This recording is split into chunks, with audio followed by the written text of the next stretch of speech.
I'm looking for a new or certified pre-owned Acura. Go to the #1 volume sales dealership in the Southeast United States. Craig Zinn's Acura of Pembroke Pines. Purchase with pace and space in a dealership tailored to your needs. From home buying to providing that personal touch. Contact the 2020 Satisfaction Award winner Craig Zinn's Acura of Pembroke Pines. 888-776-5123. That's 888-776-5123. Or visit them at 15601 Pines Boulevard in Welton Rayom has more than 62 years of litigation experience handling insurance disputes.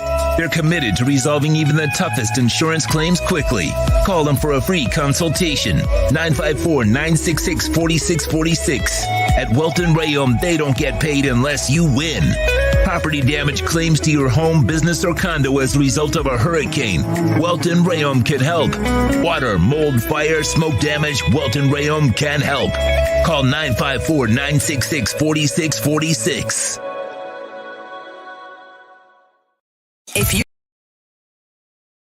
If you're a Miami sports fan, then there's only one store to go to, and that's Caneswear at Miami Fanwear in Davie. They're your one-stop shop for all your inner Miami CF, Canes, Dolphins, Panthers, and Marlins merchandise. They have hats, t-shirts, game day jerseys, and so much more. Located at 2511 South University Drive in Davie, and open 24/7 online at caneswear.com or innermiamiwear.com. Call them at 954-835-5597. Caneswear, the spot where inner Miami and all Miami sports fans shop. Why is it that you get locked out in the worst moments of your life? Where are my car keys? Man, I can't find my house keys. In those frustrating moments, you need a locksmith you can count on. A. Lenny Locksmiths in South Florida, from Miami to Port St. Lucie. In Central Florida, A. Lenny locks it down in Orlando and Tampa Bay. Lockouts or lock changes for home or business, car key replacements, and programming all model cars. 24-hour service. Call them at 855-869-5625. Go to the website at alennylocksmith.com.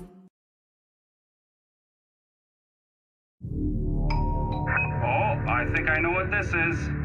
Houston, we have a package. Hello? No matter where you are, the Sloman Shield home security system guards your home. With next-gen perimeter protection, 24/7 monitoring, and interior motion sensing. And right now, get a free Sloman Shield security system and doorbell camera, all professionally installed, for free. Shield your world, the Sloman Shield. When you move, you need a reliable company led by passionate folks, eager to assist its customers during a transitional process that needs to be smooth. Call Essential Moving Experts at 844-368-5750 for all your local and long-distance moving needs. You can rely on Essential Moving Experts. Mention the Big O Show and get $150 off. Family owned and operated, they offer free 30-day storage, full-service moving, fully licensed, bonded, and insured. Moving was never so easy. EssentialMovingExperts.com. For over 16 years, EJDConstruction.com has provided South Florida residents quality craftsmanship, accurate project management, and exceptional service. That's why EJDConstruction.com is an A-rated member of Angie's List and the Better Business Bureau. When you're looking for the right custom home builder for additions or home remodeling, please call my friend Eric at 305-433-4843. That's 305-433-4843 for EJDConstruction.com.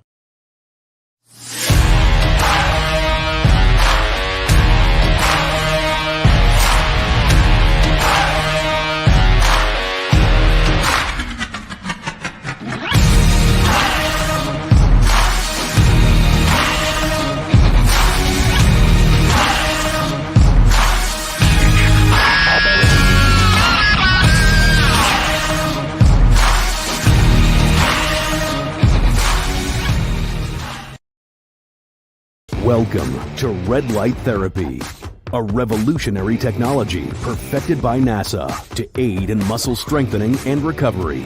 Red and infrared light has the capacity to penetrate deep into the cell's mitochondria, potentially leading to increased energy, faster recovery, and the optimal performance your body demands.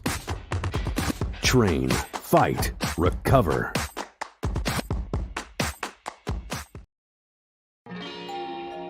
Oh, great. You have a doorbell camera. Now you have a front row seat to your house getting robbed. They're breaking into my house! Ooh, there goes the TV. I'm sure it'll turn up at the pawn shop. No, not the TV! Just because you can see them, that doesn't mean you can stop them.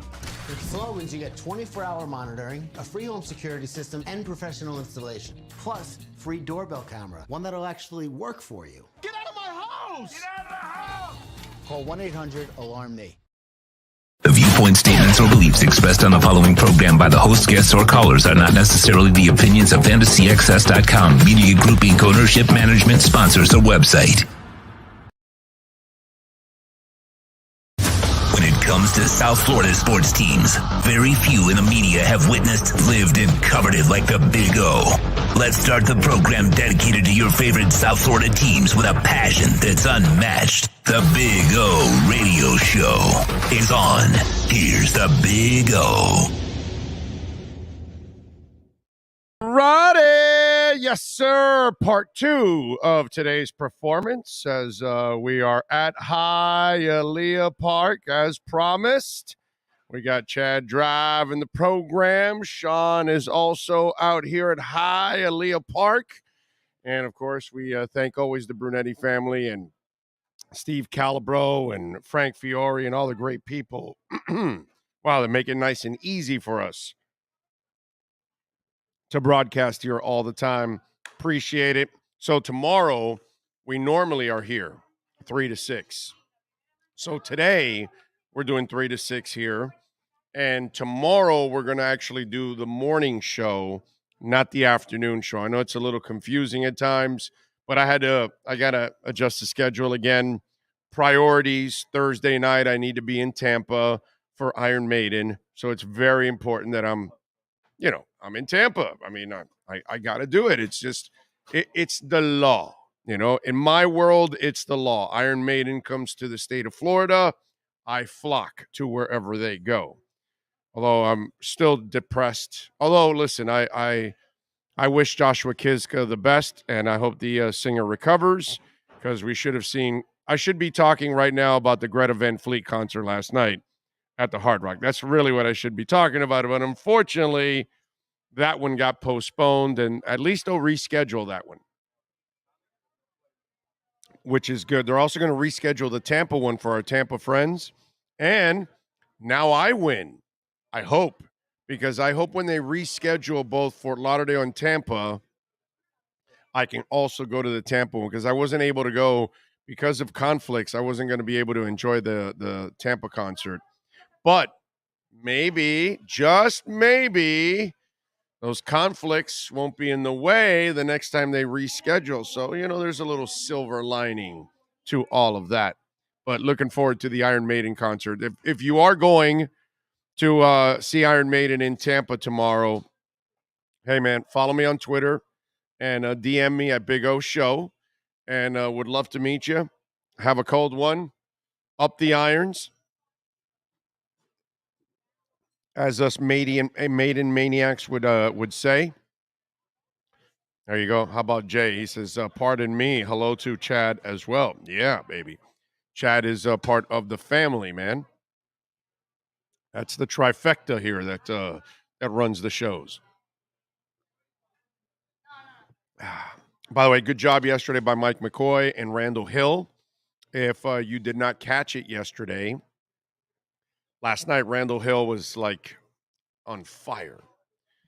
On fire with Mike McCoy for about 40 minutes. The Miami Hurricanes watch is normally an hour show, and it went like an hour and a half yesterday. It was I was proud of Mike. I was like, there's a little bit of me there in that young man right there. Yep, he's extending a show longer than it's supposed to be, talking more than he's supposed to. I have that disease, and so it's nice to see that Mike also has the disease. So, no, but it was good, and it's a great hour or 90 minutes yesterday for Hurricanes fans. And look, I know it's not an easy time for Hurricanes fans. I get that, but we've got to be patient. And I believe you've got the right guy in place to set the character, get the right type of kids in there not just 4- and 5-star athletes, 4- and 5-star human beings.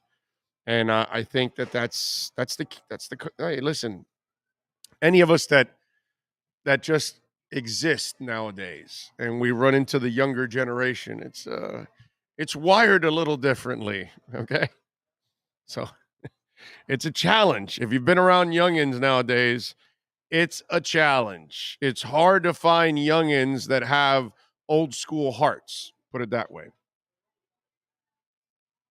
That's all I got to say. I'll leave it at that. The rest of you will finish the rest because you've experienced it on your own some way or another. I know that for sure. So good day today, crypto. I got Bitcoin over 21,000. I like that.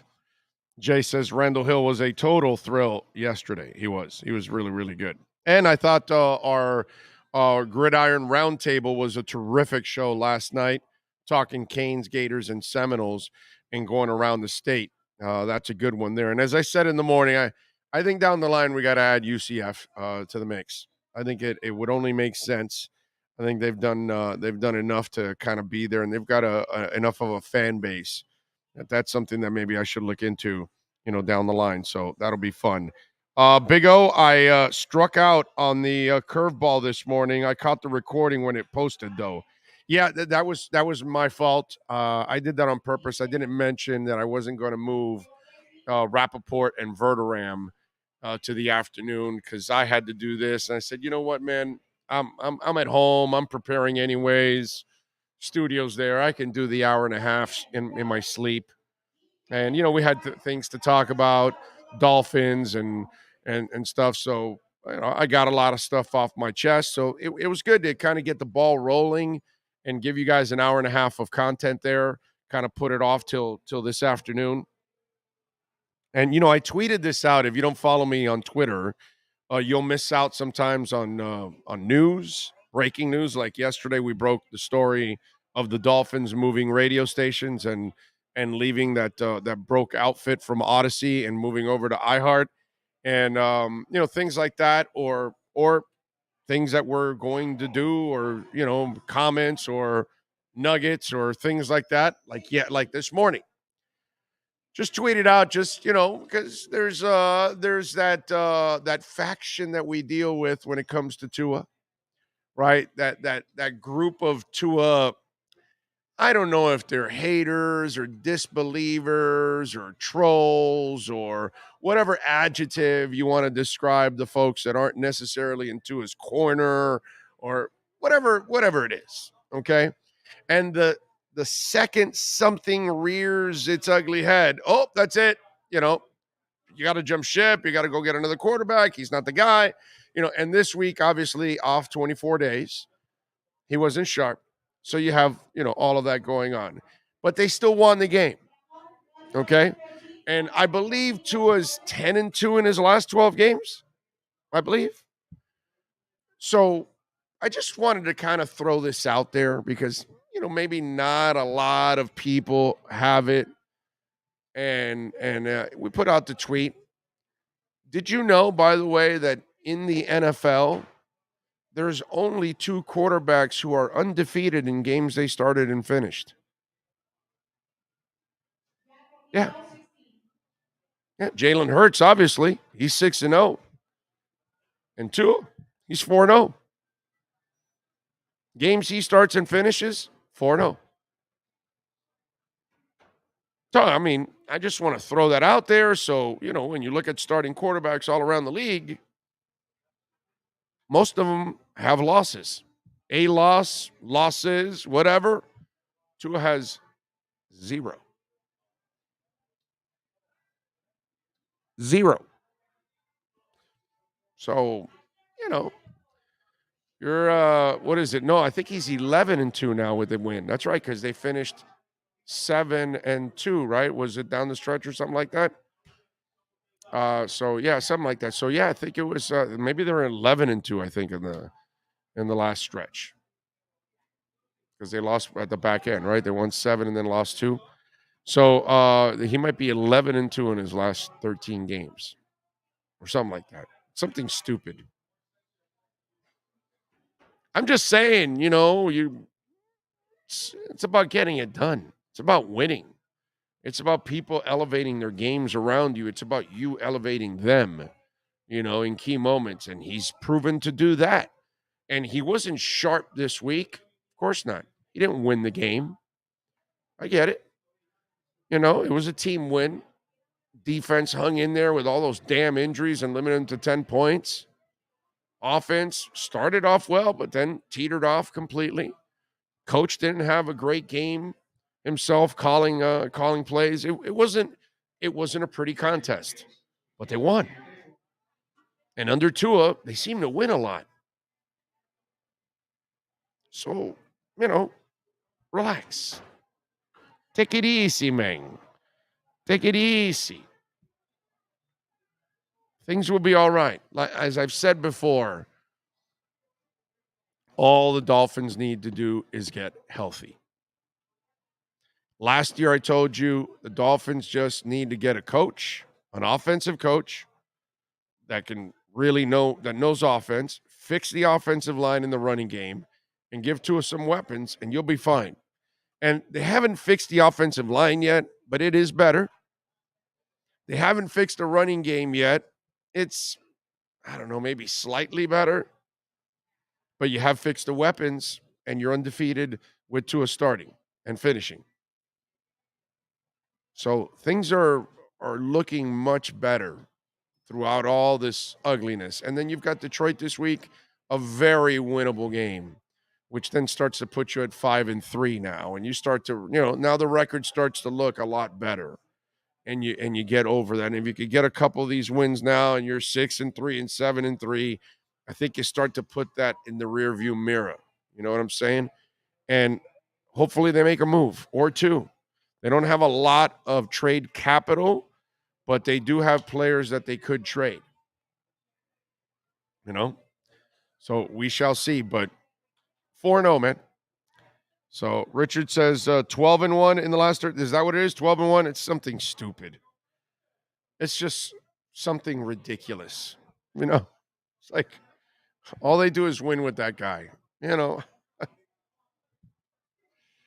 just love it, man. Juan lost to the Bills and then beat the Pats to finish the season. Yeah. Oh, sorry, lost to the Titans. Yeah, I thought it was 2 wins, so 2 losses. So whatever, man. It doesn't matter. It's an ass-kicking record that he has since last year. Just relax. Take it easy. Everything will be fine. Everything's better at least. Okay? That's what you really got to look at, that everything is better. And that's the part that we cannot disagree with. Things are better than they have been in the past. So let's, it wasn't a slow start. It was a fast start on a very difficult stretch. Then you came through all the injuries that have obviously taken their toll. Now, hopefully, you can start to get healthier. Am I concerned about Brandon? Yeah, man. I mean, today the coach said that Brandon is out for the season, which was not shattering news or anything. Whatever. He's done. And that's the part that's one injury that I'm obviously, if you lose Tua for the season, the season's over. But losing Brandon, that's huge, dude. Eric Rowe cannot do his job. He can try, God bless him, but he's not going to be as effective against a run, as a rusher, as a pass rusher. Than he might have the same kind of success or slightly better success than Brandon in coverage. And even saying that, let me tell you something. Just get ready. If Rowe's going to play a lot now, he will be inconsistent at times and he will make some mistakes. Okay? So be prepared for that. Brandon Jones, that's been a hell of a find for the Dolphins. I really like that kid. I'm shattered that he suffered that knee injury. That sucks. I was a big Brandon Jones supporter and fan of the kid. I thought he was growing. He was growing as a coverage guy. You loved him as a thumper because he's got guts. That kid will get his nose dirty. He'll help you on the run game. He's a terrific pass rusher. And the one thing he needed to get better at was in coverage, and he was showing that he was getting better this year in coverage in a couple of examples, and that was really, really cool for Brandon Jones. Young guy. You got to give some of these young guys some time, man. You know? But now you lose him, and that one's rough. That one's rough. I don't know if they can trade for a guy. And I know fans, you have to remember that the owner cost them 2 draft picks already. Now, eventually, you either trade Gesicki or at the end of the year, he signs a free agent contract somewhere and you get a compensatory pick the following year. So you're going to get some compensation from him. Cedric Wilson has not done enough because he's got people in front of him he doesn't play. And so now, the value may not be there as much, but since you paid the signing bonus, hopefully the salary may not be a deterrent for somebody, but you don't have a lot of things to trade and you don't have a ton of picks to go out and trade for. You know what I'm saying? So you have to be very careful on how you do this. You almost got to try to find a spot where the player is disgruntled and the team is dying to kind of get rid of them because maybe they're tied to some kind of salary or something along those lines. You got to find kind of the perfect storm in a way, because if you're going to make, let me rephrase that. You got to find the perfect storm if you want to make multiple moves. I think you have the compensation. You can do it for one trade, but if you're going to make 2 trades, I think Cedric Wilson or Mike Gesicki have to be involved in those trades. That's my point. Okay? So I don't know how they're gonna play it, because I'm sure eventually they'll get Tanner Connor in there and they want to get him more involved. And I know he hasn't looked good so far, but again, he's really young and making a position switch, but he brings some speed to the table that is pretty special at that position if he can actually put it together. And they must like him because they hang on to him. They're hanging on to him like they did with Troy Williams, like they did with Nick Needham. That when they like a young guy, they will stick with them and they will try to develop him. So we'll find out. Big O, I just saw the locker room footage of the win against the Steelers. Steven Ross just looked like a tree standing there. All the players look so uncomfortable hugging him. Yeah. I mean, what are you going to do? He pays the checks, bro. It is what it is. People out here acting like Tua didn't win the Ravens and the Bills. I know, right, Knight? After all the shit people talk. Oh, yeah, no. So the Dolphins got to prove it against the Bills. Oh, yeah, nah. Tua can't beat the Bills. What are you going to do, man? It's just one of those things. Not only did he beat the Ravens, they fell behind by 21 points. That just adds to it. You know what I'm saying? And it's funny because I'm the one that points it out, of course. But you watch Lamar Jackson down the stretch of games when he falls behind and they need a quarterback to bail him out, and he fails more often than not because he's a front-running quarterback. If he doesn't have the lead, if the running game isn't dominating, all those things, Lamar Jackson does not win. If Lamar Jackson is facing another potent offense or a better quarterback that is putting points on the board and his defense can't stop it and he's got to go match it, sorry, he'll match it with his legs. But he's not going to match it with this because he doesn't have it. Eventually, people, they're starting to see that this year now, and they'll come around. It's kind of like the Justin Herbert thing that I've been talking about for a long, long time.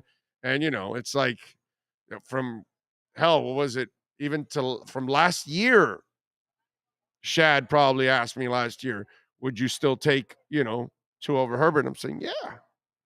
And I look like a weirdo, right? Now I don't look so much like a weirdo because they're all catching up now. And they're kind of looking at Justin going, yeah, no, dude, phenomenal talent, but where's his substance? Substance. Yeah, I know he's got a beautiful arm. Yeah, I know he runs like a deer. Substance. Where is it? And they're trying to find it.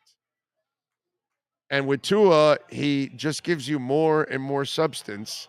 And somehow or another, they just Keep putting another wall in front of him and another wall in front of him and another narrative in front of him. And then he just crushes one narrative after another, after another, after another.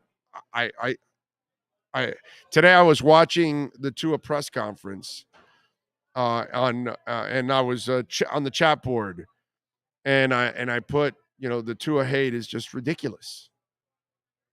Even on the chat board. So you're watching a Tua press conference that the Dolphins are putting out, and you're slamming Tua. So you're just a troll? I don't think there's a bigger loser in the world than a dude that is on a chat board of a team watching a player doing a press conference, and you're slamming the player. Why are you watching in the first place? Like, your life has got, you have got to be like one of the biggest losers in the world, that you don't have anything better to do than, hey, let me just go on this Pat Mahomes press conference and rip Pat Mahomes because he sounds like Donald Duck. Let me go on the Tom Brady press conference by the Bucks and just talk about how Giselle is crap and Tom Brady's an idiot and whatever. It's like, okay, so you don't like the guy, so why are you watching? You don't have anything better to do. Yesterday I had a little fun because I went voting. And I voted. I went early voting, which is, God, nobody was there. It's so awesome. Instead of going on the day, which is craziness, lines and idiots and all that stuff. And so I put out a poll. Who'd you think I voted, for DeSantis or Christ? And apparently I spelled Christ wrong, right? I think I put an H and there's no H, right? And some guy was all hot and bothered. I'm like, dude, really? Like, who cares? Just what? I made a typo. I can't correct it. Twitter doesn't allow you. Hopefully Elon Musk, now that he's going to own it, he said he was going to add an edit button, which is great because LinkedIn and Facebook have it. And I love that I can go back in and correct, because I do it all the damn time, bro. All the time. I forget a letter here. I misplaced one or whatever. It's just, I'm a human being. I'm just going to screw up. So the guy's all bent out of shape. I go, dude, you either need to get a life or get laid. Whatever, bro. Well, I think if you're going to run a poll, you should have the spelling proper and all. And who cares, man? Just vote, bro, if you want. If you don't, then go get a life. Go get laid. There's a lot of you out there. You really need to get laid. Seriously. There's a lot of you out there. You've got way too much time on your hands. Way too much time on your hands. Seriously. Get laid. It's a better life when you're laid. I'm just telling you. That's how you live on the edge. That's it. When you have that edge is when you constantly get laid. And by the way, if you want to, get laid a lot and you want to have the greatest energy drink on the planet, go to myedgedrink.com. Use our code Big O. You will get 10% off. You're living on the edge. You give her the big, oh! That's what it's all about. So myedgedrink.com. And by the way, on Saturday, when we're doing our pre and post game shows out at Walk-Ons in Kendall, we're going to have a free test tasting there for Edge Energy Drink. So come out, meet the lovely Edge Energy girl, take a picture with her. She's a knockout. So come on out, man. And of course, we'll be giving away Perdomo prizes, cigar lighter, cutter, and a hat. We'll be giving out Caneswear gift cards. So all kinds of prizes all throughout. Every quarter we give out prizes. So come on out, have some great drinks, have some great food. Oh, by the way, a beer company will be out there serving some beer too. So a taste testing. So there you go. Come on out, baby. Join us. Brian Walters says, I was watching the replay of the Panthers game last night. I fell asleep last night before it finished. I wish they would score in the first two periods.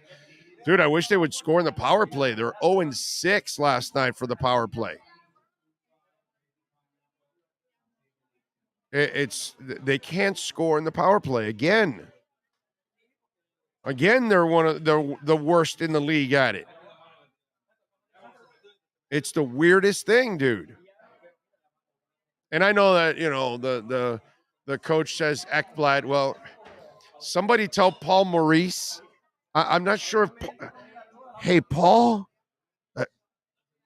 Coach Maurice, okay?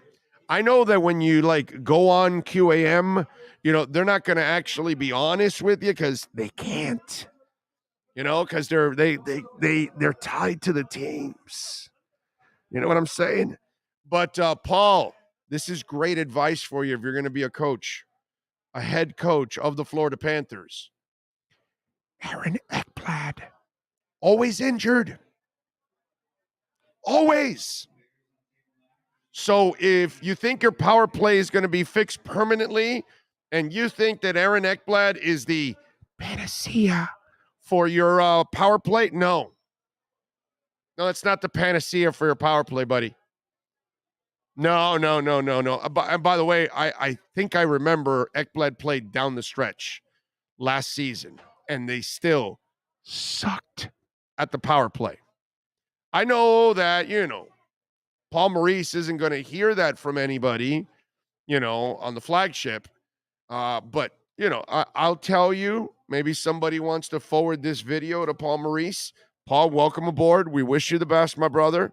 But please, if you're counting on Aaron Ekblad, come on, bro. That's like counting on, you think Biden knows what he's doing.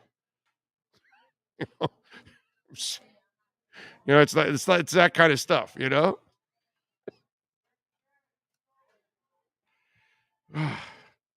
Just say it. Whew. I love that one. Oh, no, we need Ekblad back. Yeah, for how long? He'll be out again, right?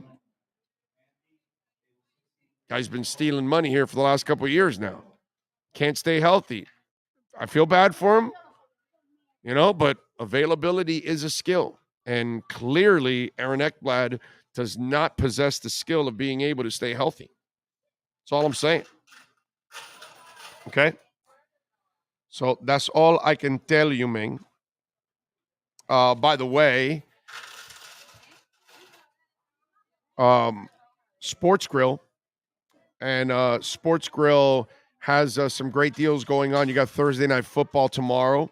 Remember, when NFL and college football games are going on, they've got $1.50 Bud Light drafts and bottles. They've added new cocktails for $5 during NCAA and NFL games, the cherry lemonade and the tailgate tea. They've got the $12 pitchers.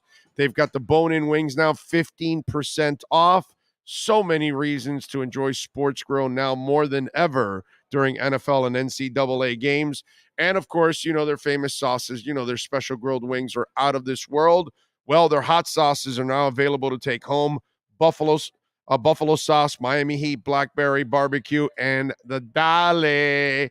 Then the Kendall location on Monday has got the milkshakes, and they've got the rock and roll music playing all night long. Today is Wednesday. Kids eat free with the purchase of an adult entree. 7 great locations. An 8th one is coming in Doral. I think Carlos told me it might be in November. So we're all hoping, chain supply stuff and all that. It's not their fault. It's just, it's tough doing anything nowadays to do anything on time and get everything on time. But I think they're hoping for November, an open date, maybe December. We'll see. Let's hope so, man. What else do we have going on? Big O, my siesta at work, brother. Thank you, sir. Thank you, Willie. Francisco Rivero says, Big O, what does your gut tell you? It's a big gut, too, by the way. Will Miami make a trade if you're playing GM, and who you're trading for? I think Miami will make a trade. I believe Miami will make a trade for a defensive back, a safety, and maybe Seattle might be the target. They've got a couple that they could unload. The problem is that they've actually won with Geno.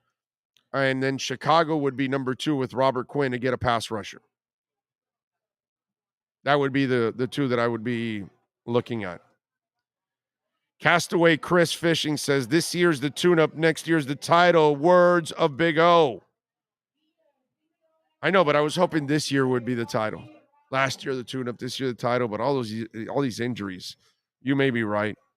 But I'm still holding out hope they turn this around and get everybody healthy, and we're in Arizona for the Super Bowl.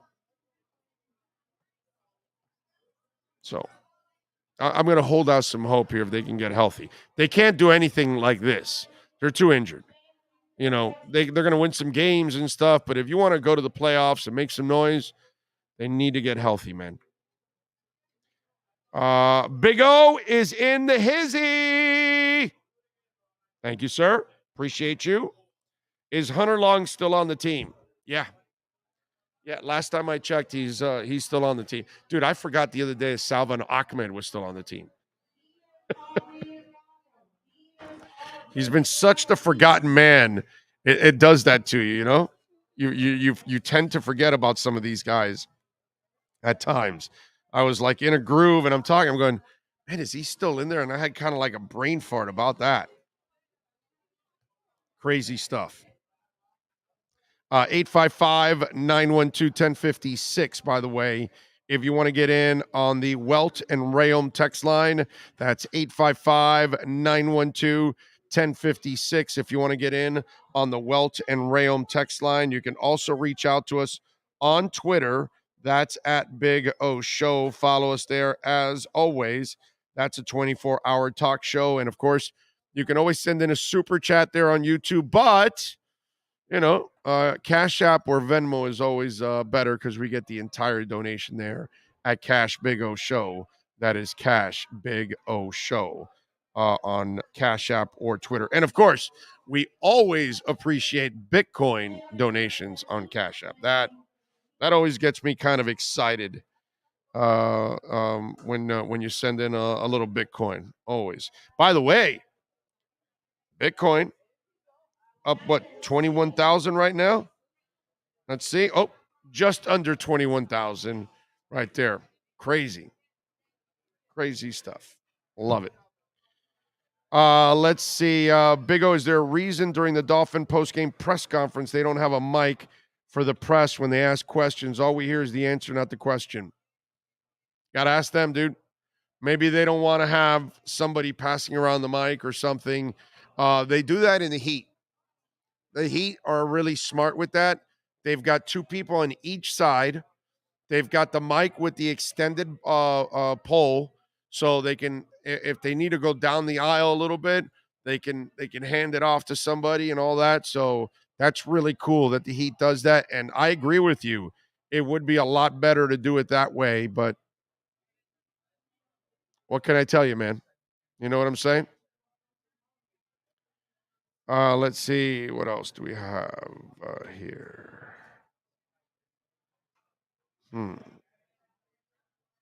Somebody sending me something about a promotion. Can't talk about that on the air. Hi, my name is Mike, and I'm coming down to Miami for my first game. Where's the best Dolphins bar? Oh, God. I mean, there's a lot of really good Dolphins bars in South Florida. I really couldn't put my finger on one of them. There's to me, it all depends. It's convenience, man. Where are you staying? That's what I would ask you. Because I would have a place for him, a couple in Palm Beach, a couple in Broward, a couple in Dade. You know what I mean? So it really depends on where you're staying. If you're in Palm Beach, I'm not going to tell you to go down all the way down to Dade. And if you're in Dade, I'm not going to tell you to go, up to Palm Beach. That doesn't make any sense whatsoever. So, that hijinks would be fantastic to go see it. But that's in Boca. Bo Campers right off of 595. Fantastic place. But that's in Davie. I don't know if you're staying there. Are you in Miami Lakes? Sports Grill. Can watch it there. You know what I mean? It all depends. Walk-ons in Kendall by my house. That's a fantastic bar. Ginormous. There's all kinds of bars that you can go to. So I when you ask me that, you know, you down in the Grove, go to the Loggerhead right there, Flanagan's. That's a classic bar. Cool bar to go watch a game. Tons of bars, man. American Social on Brickell. It's just there's so many to go to. There's lots of great bars, man. Quarter Decks, they have great bars too. Too many.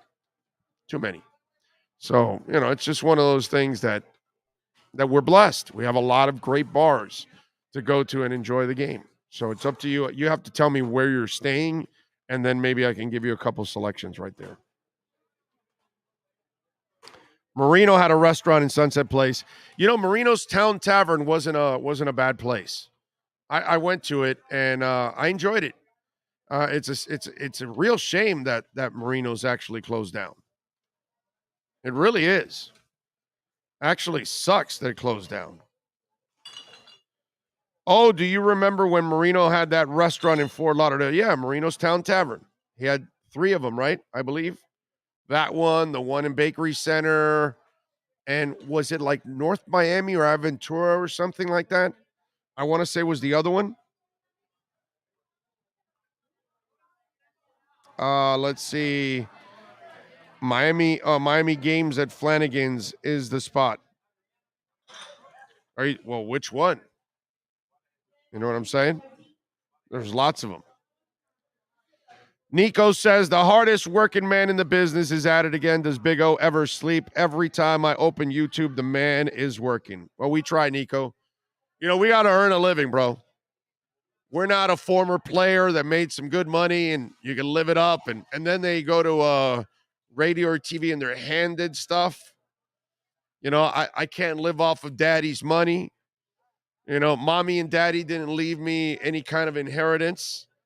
So I can go relax and eat at fancy restaurants every day and all that kind of stuff. I'm not a silver spooner, bro. So I'm like everybody else. I got to work. I got to work to survive. So I appreciate you supporting us like you always have, Nico. You're one of the early dogs in this race. That was really good, by the way. Alexa, the president of the Big O fan club, went to walk-ons with Josh and Flipper 13, right? I think he came into town, and Flipper 13 is on, and they, some of you that were early on in our first shows, our first months when we had 15, 20, 30 people watching, you know what I mean? You're one of those guys, Nico. I never forget that, brother. Never forget that. So appreciate you, man. Because let me tell you, when I told people what I was doing,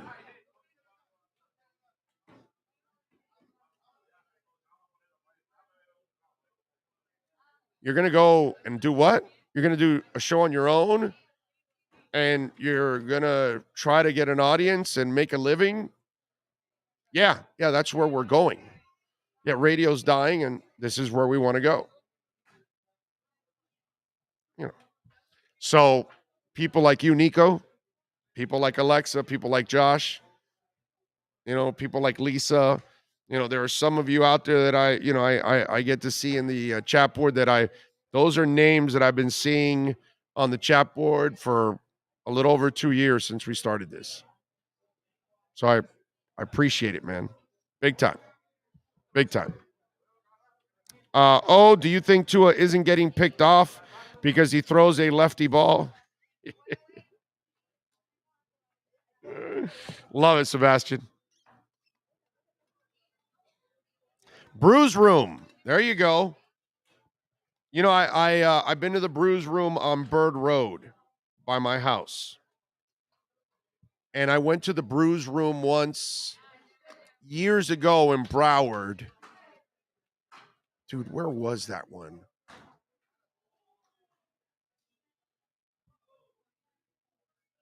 Was it on Broward Boulevard? No, right?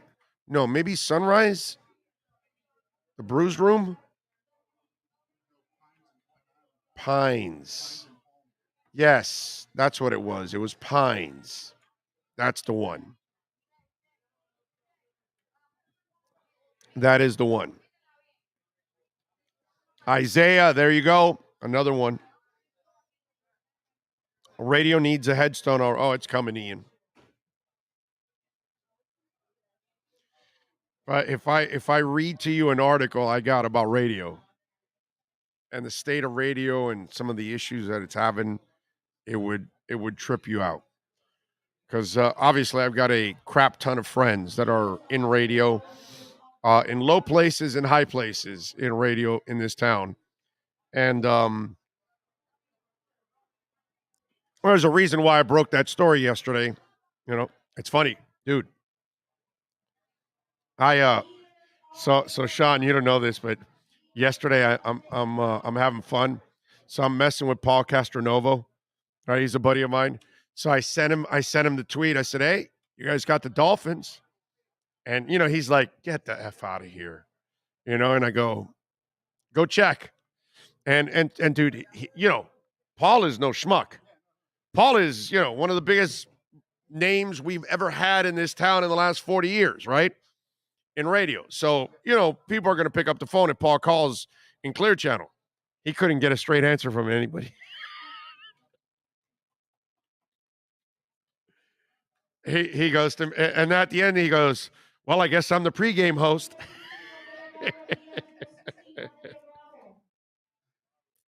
Yeah, because you know why? The ink hadn't dried.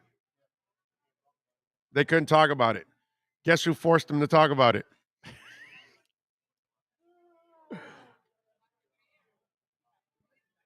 Somebody from Clear Channel reached out to me, by the way. From iHeart, I'm sorry, reached out to me. They, I can't say that name, but he goes, "I don't know who you got, but you got somebody in high places." And I sent him back. I said, "High, low, medium, all over the business, wherever you want, my brother. I got people all over the place talking to me. Everybody in the business knows my cell phone. So, you know, it's not like something that I don't get, you know, but it's just hilarious. The people, and nobody knew. Nobody at QAM knew. Nobody at iHeart knew.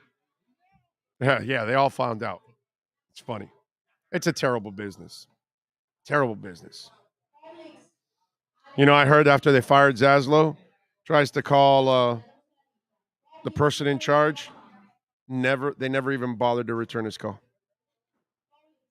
You fire a person, they give you years and years of service. You don't even bother to call them, bro. You people have no idea what goes on behind the scenes of this business. No idea. Good thing for all of you is I don't have any ties. So I can talk about whatever I want. You know? Because we're sustainable here, and I don't plan on going back. Ever. I'd rather quit. I've told you that before. I'm done with this. If this doesn't work, if we don't have the sponsors, if we don't have the support from all of you, I'll quit and I'll get a regular job. I'll never work for a corporation. No. None. Not interested. I'm interested in Sean and myself, and now Chad with us, and we run this. We make our own decisions, and that's it. Screw the rest. All the other people do is they get in our way, and they've never done right. Isn't that the worst part about our business? The people that have never done our job tell us how to do our job. That's the worst part about our business.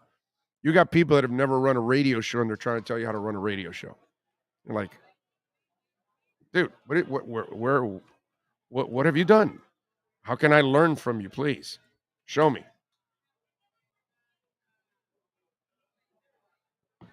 Crazy biz, man. Crazy biz. Nico says, we all appreciate your hard work and insight, which is why I've been here since the beginning. By the way, Twin Peaks. Oh, yeah, another great place to catch games. Yeah, we're blessed, man.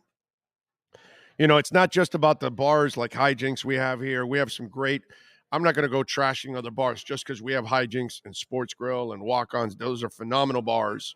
Obviously, if they weren't phenomenal, I wouldn't be tied to them. I wouldn't want to be tied to a bar that you go to. Wow, I'm never going with, suggest anything.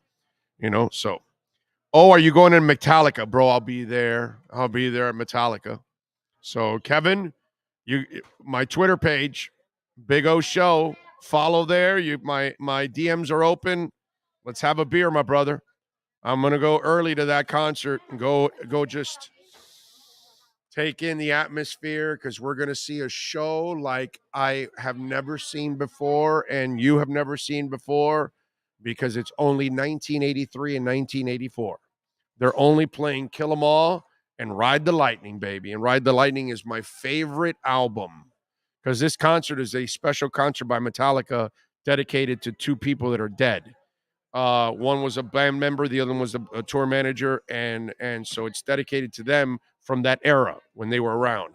So they're only playing 1983 and 84. That's why those tickets, normally they're expensive because it's Metallica, but right now you need to sell, you've got to get a second mortgage to get those tickets. Yeah.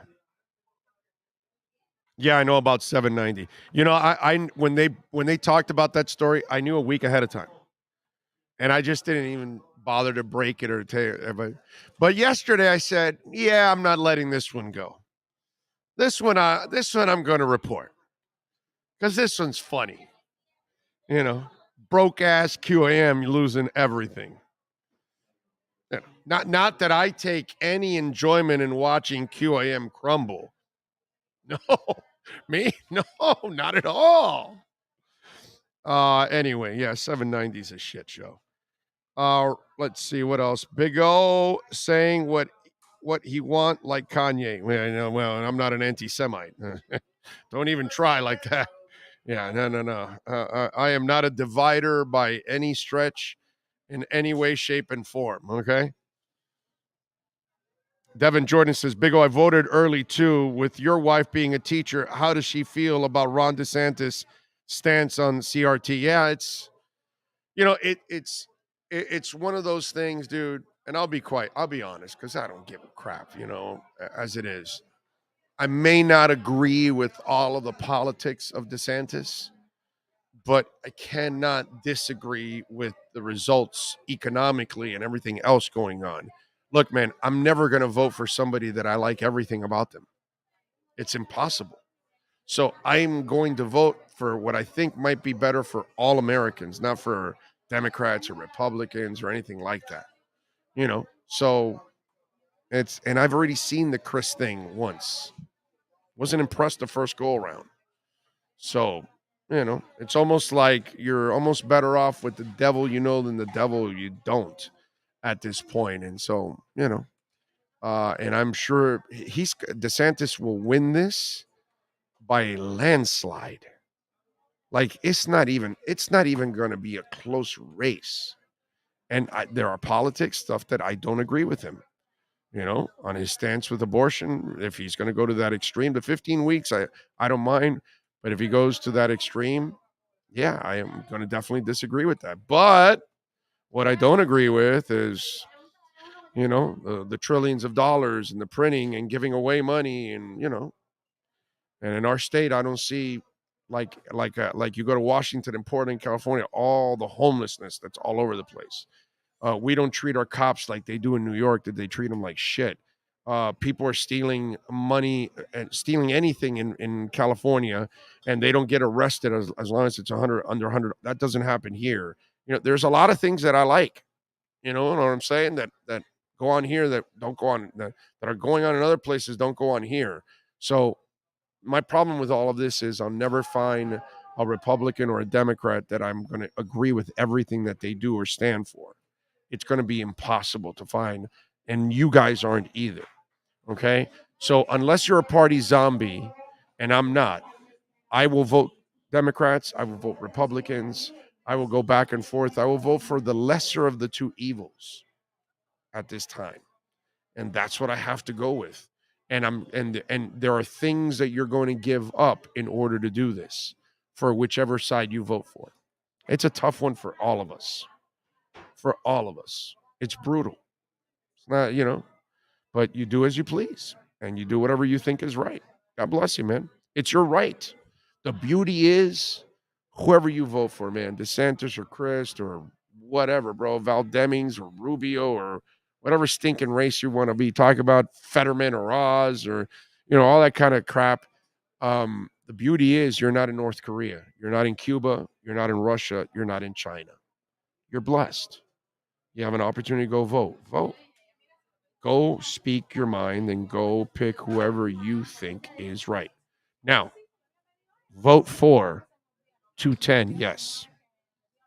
Okay? That's for teachers. That one I'll tell you. I'm not going to tell you to vote for any candidate. That's up to you guys. You do whatever the hell you want. But please vote yes for 210 because that's for teachers. Okay? That's the one we have to, we're screwed either way, whoever you vote in. All these candidates, you know what I'm saying? You're just whatever you think. But the 210, help out teachers.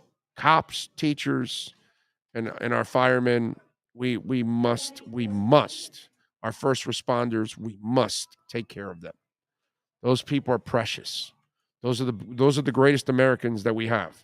The people that really put in a sacrifice and don't get paid enough for what they do, and they're trying to help our world. So let's protect those folks, man. Our servants, our public servants are just not our politicians, but yeah. So there you go.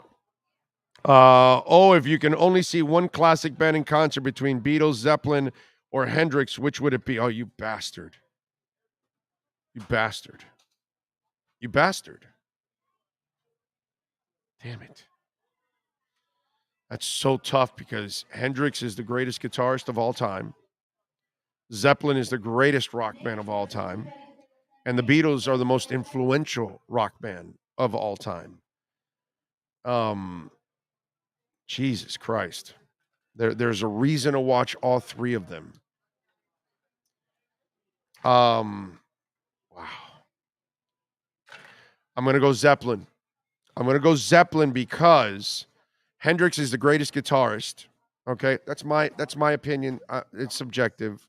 You want to say Stevie Vai or Eddie Van Halen or Yngwie Malmsteen or whatever you want to do, that's fine. I'm not here to argue with you on that. That's an endless argument.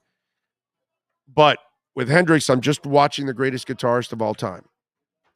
With the Beatles, I might be watching the most influential rock band of all time. But with Led Zeppelin, I could be watching one of the greatest vocalists of all time, not Freddie Mercury, but Robert Plant is up there. Jimmy Page is one of the greatest guitarists of all time. Maybe not Jimi Hendrix, but as a songwriter, he's actually better than Jimi Hendrix because he made more songs than Jimi Hendrix. But as a guitarist, Hendrix still beats Page in my book, but still, Page is one of the greatest. Bonzo could be the greatest drummer of all time, or could be top 3 or 4. Okay? And then I go to John Paul Jones. You know what I mean? See, while the Beatles are the most influential rock band of all time, they're not the greatest at anything individually. You get my drift? Paul McCartney is never going to be Geddy Lee, never going to be Flea, never going to be John Entwistle. Sorry, not going to happen. Ringo, not going to be Baker. You're not going to be Pert. I'm sorry, dude. Ginger Baker would be in Ringo's dreams. You know what I'm saying? So they were great musicians because they made great music. That's what I was telling you about Page. Page made more great music than Jimi Hendrix, but Jimi Hendrix is a better guitarist. So if I had to kind of, if I'm deciphering everything and going, what's the what I'm going to get the most out of it, I'm going to go Zeppelin, bro. Because I get my guitar solo, I get my drum solo, I get a badass bassist, and I get one of the greatest frontmen / voices of all time. So Zepp would be my answer. There you go. I vote for the guy who lets me smoke my joint in the park without getting handcuffs. Hey, man, whatever That's the beauty of it, Cap for Life. If that is your agenda, God bless you, bro. God bless you. You know, Nikki Fried was for weed. You know, didn't help her, but Fried was for weed.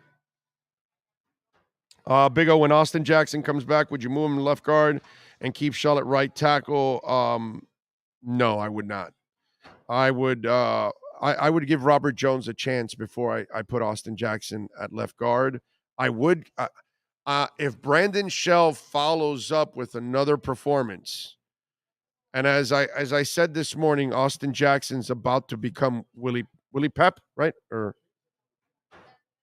is it Willie Pep or what? That doesn't sound right. The guy that lost to Roger Maris, what's his name? It's not Willie Pep. It's damn it. Somebody help me out. Whatever. Anyway, it's something like a name like that. Not Willie Pep, but see if you could get it before the texters do. Huh? Yeah, well, they haven't gotten it yet. They haven't gotten it yet. What is it? Damn, I'm trying to remember myself. See if my computer comes with it before yours and that one. Yep. Wally. Oh, it is Wally. No, not what did I didn't say Wally Pip, right? I said Willie. I said Willie. Wally Pip. Thank you. Thank you, Brett.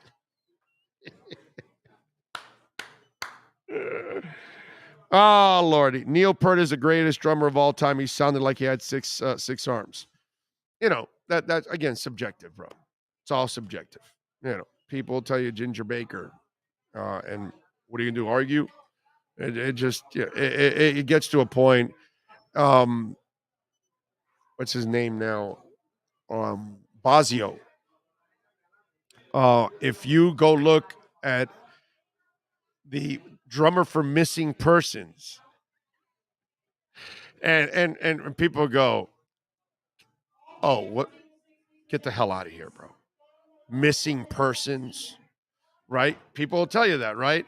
And they don't know that Cucurella was a hell of a guitarist, but they will, you know, it's this, whatever. He's never going to be looked at like, you know, but the guy played with Zappa and all that, so Cucurella was not a schmuck.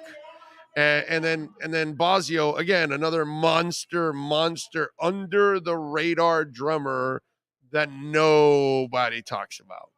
So drumming is one of those things that's kind of interesting. And by the way, if you want to really trip out with Bazio, go to YouTube and just put Bazio drum set and watch those videos that are 10, 20, 15, 18, 25 minutes long, and him putting on a show of drums. And these drum sets he's got like literally like 60 drums around him. It's the awesomest thing. Go check it out. Hey, Yeah. Big O. Yes. Just reported from Ian Rappaport, Blockbuster, the Bears are trading star pass rusher Robert Quinn to the Eagles. They got better. Damn it. For what? Did they say? Did he say what they're trading back? I haven't seen any major move. The NFL hasn't said anything else. He just reported it. Thank you, sir. Very welcome. There you go. Chat on top of it. Robert Quinn to the Eagles. Wow. That's nuts. That really is. Stuart Copeland. I'll never say a bad word about Stuart Copeland. Jazz at heart, and listen to his drumming. It is absolutely magnificent. The fills in between, the constantly just, it's almost like he's doing one thing with one half of his body and another thing with the other half of his body. Stuart Copeland is a sensational drummer. And anybody that tells me he's the best or one of the best, it's subjective, dude. Can't argue with you. You know, it's just one of those things. It's a lot of great drummers. Just a lot. Alex Van Halen doesn't get enough credit for being a great drummer. Why? Because he gets shadowed by Eddie. And Michael Anthony was one hell of a bassist.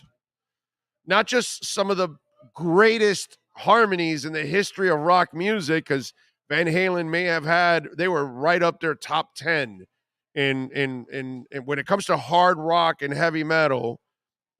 I can get a little easier music, and obviously the Eagles and bands like that, their harmonies were second to none. You know what I'm saying? And Fleetwood Mac and all that kind of stuff. So there's lots of lighter music, but when it came to hard rock or heavy metal, Van Halen may have had some of the best harmonies of all time. And Michael Anthony never gets enough credit for what a great bassist he was too.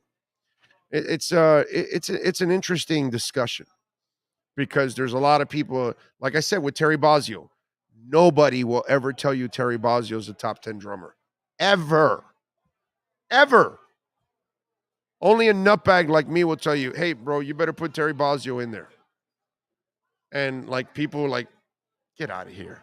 And that's because you don't respect it, because it's missing persons. But then you don't go look at the individual and go see what he does. Chad, I know you're a musician. Have you ever seen Terry Bozzio's drum shows on YouTube, his programs? Yeah.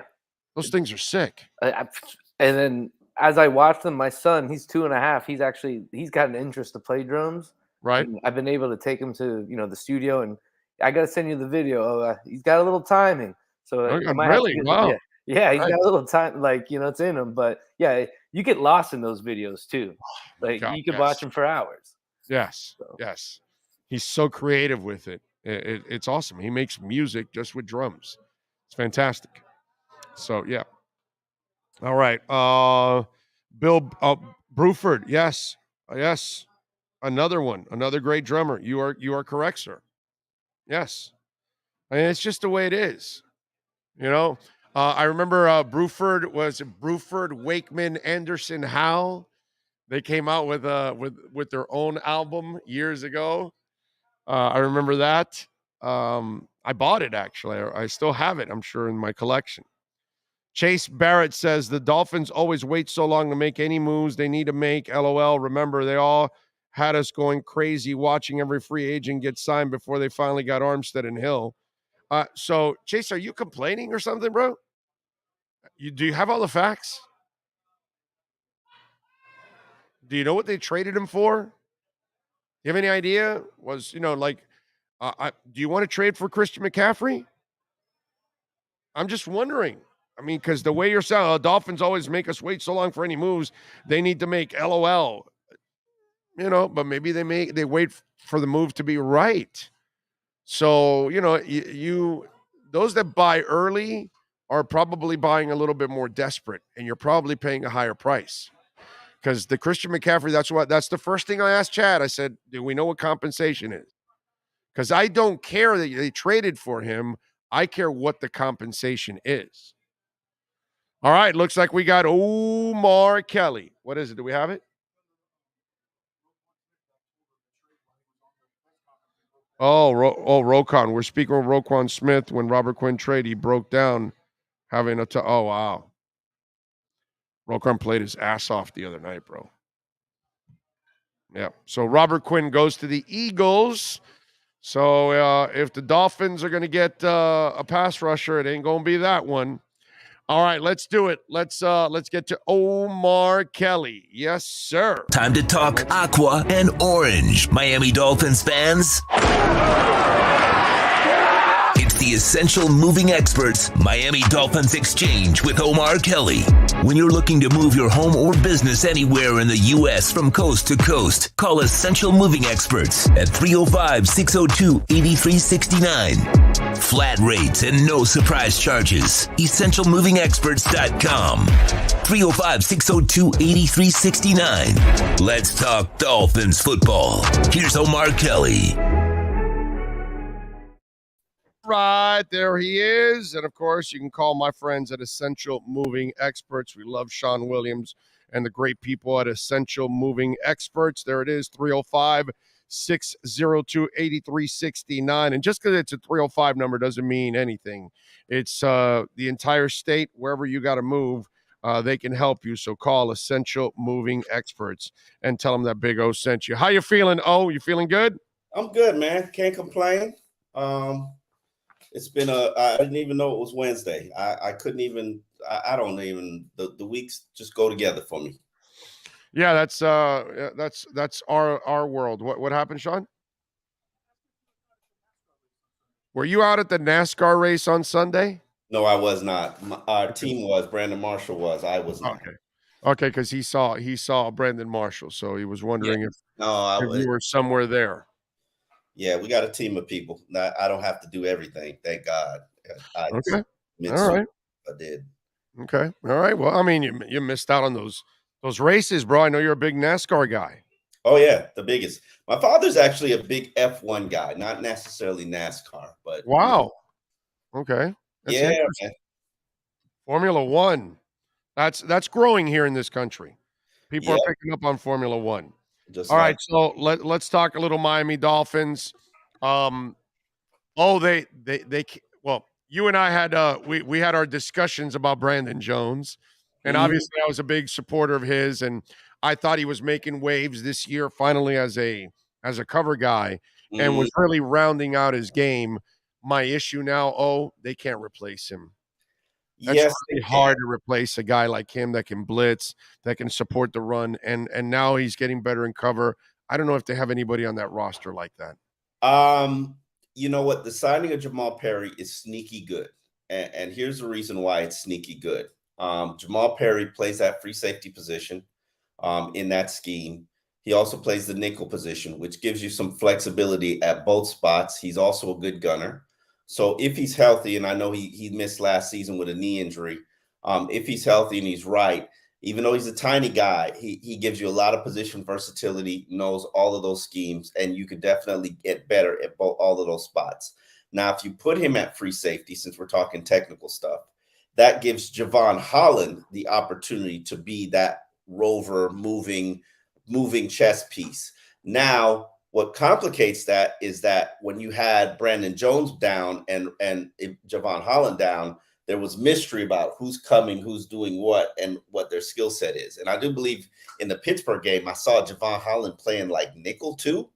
And I was like, oh, okay. But that was out of necessity. Right, yeah, of course.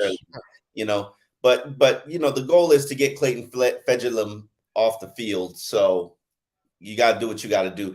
And in fact, I was preparing the I Am Athlete Serious show, and I was thinking about it. Jonathan Abram, who is not necessarily a hot stud out there in the Las Vegas Raiders, he's on the trading block.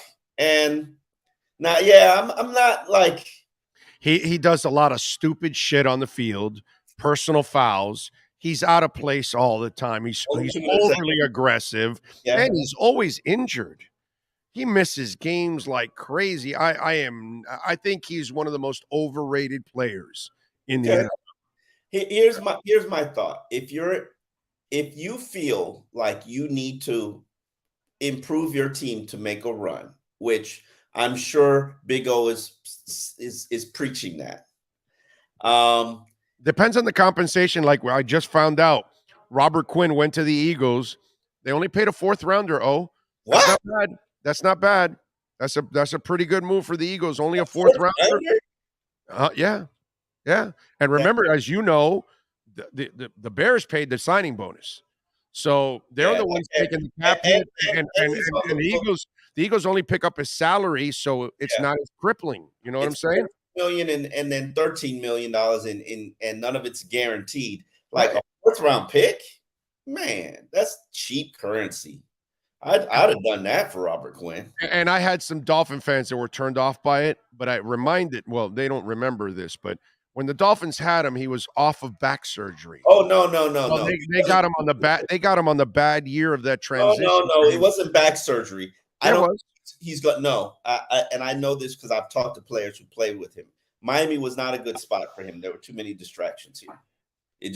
But physically, he was coming off back surgery. Physically, he was able to do things freakishly athletic. That all you heard was people talking about his bend. He was one, he and I hate to say this about a guy, but I don't think, and I have had this conversation with the Chicago Bears.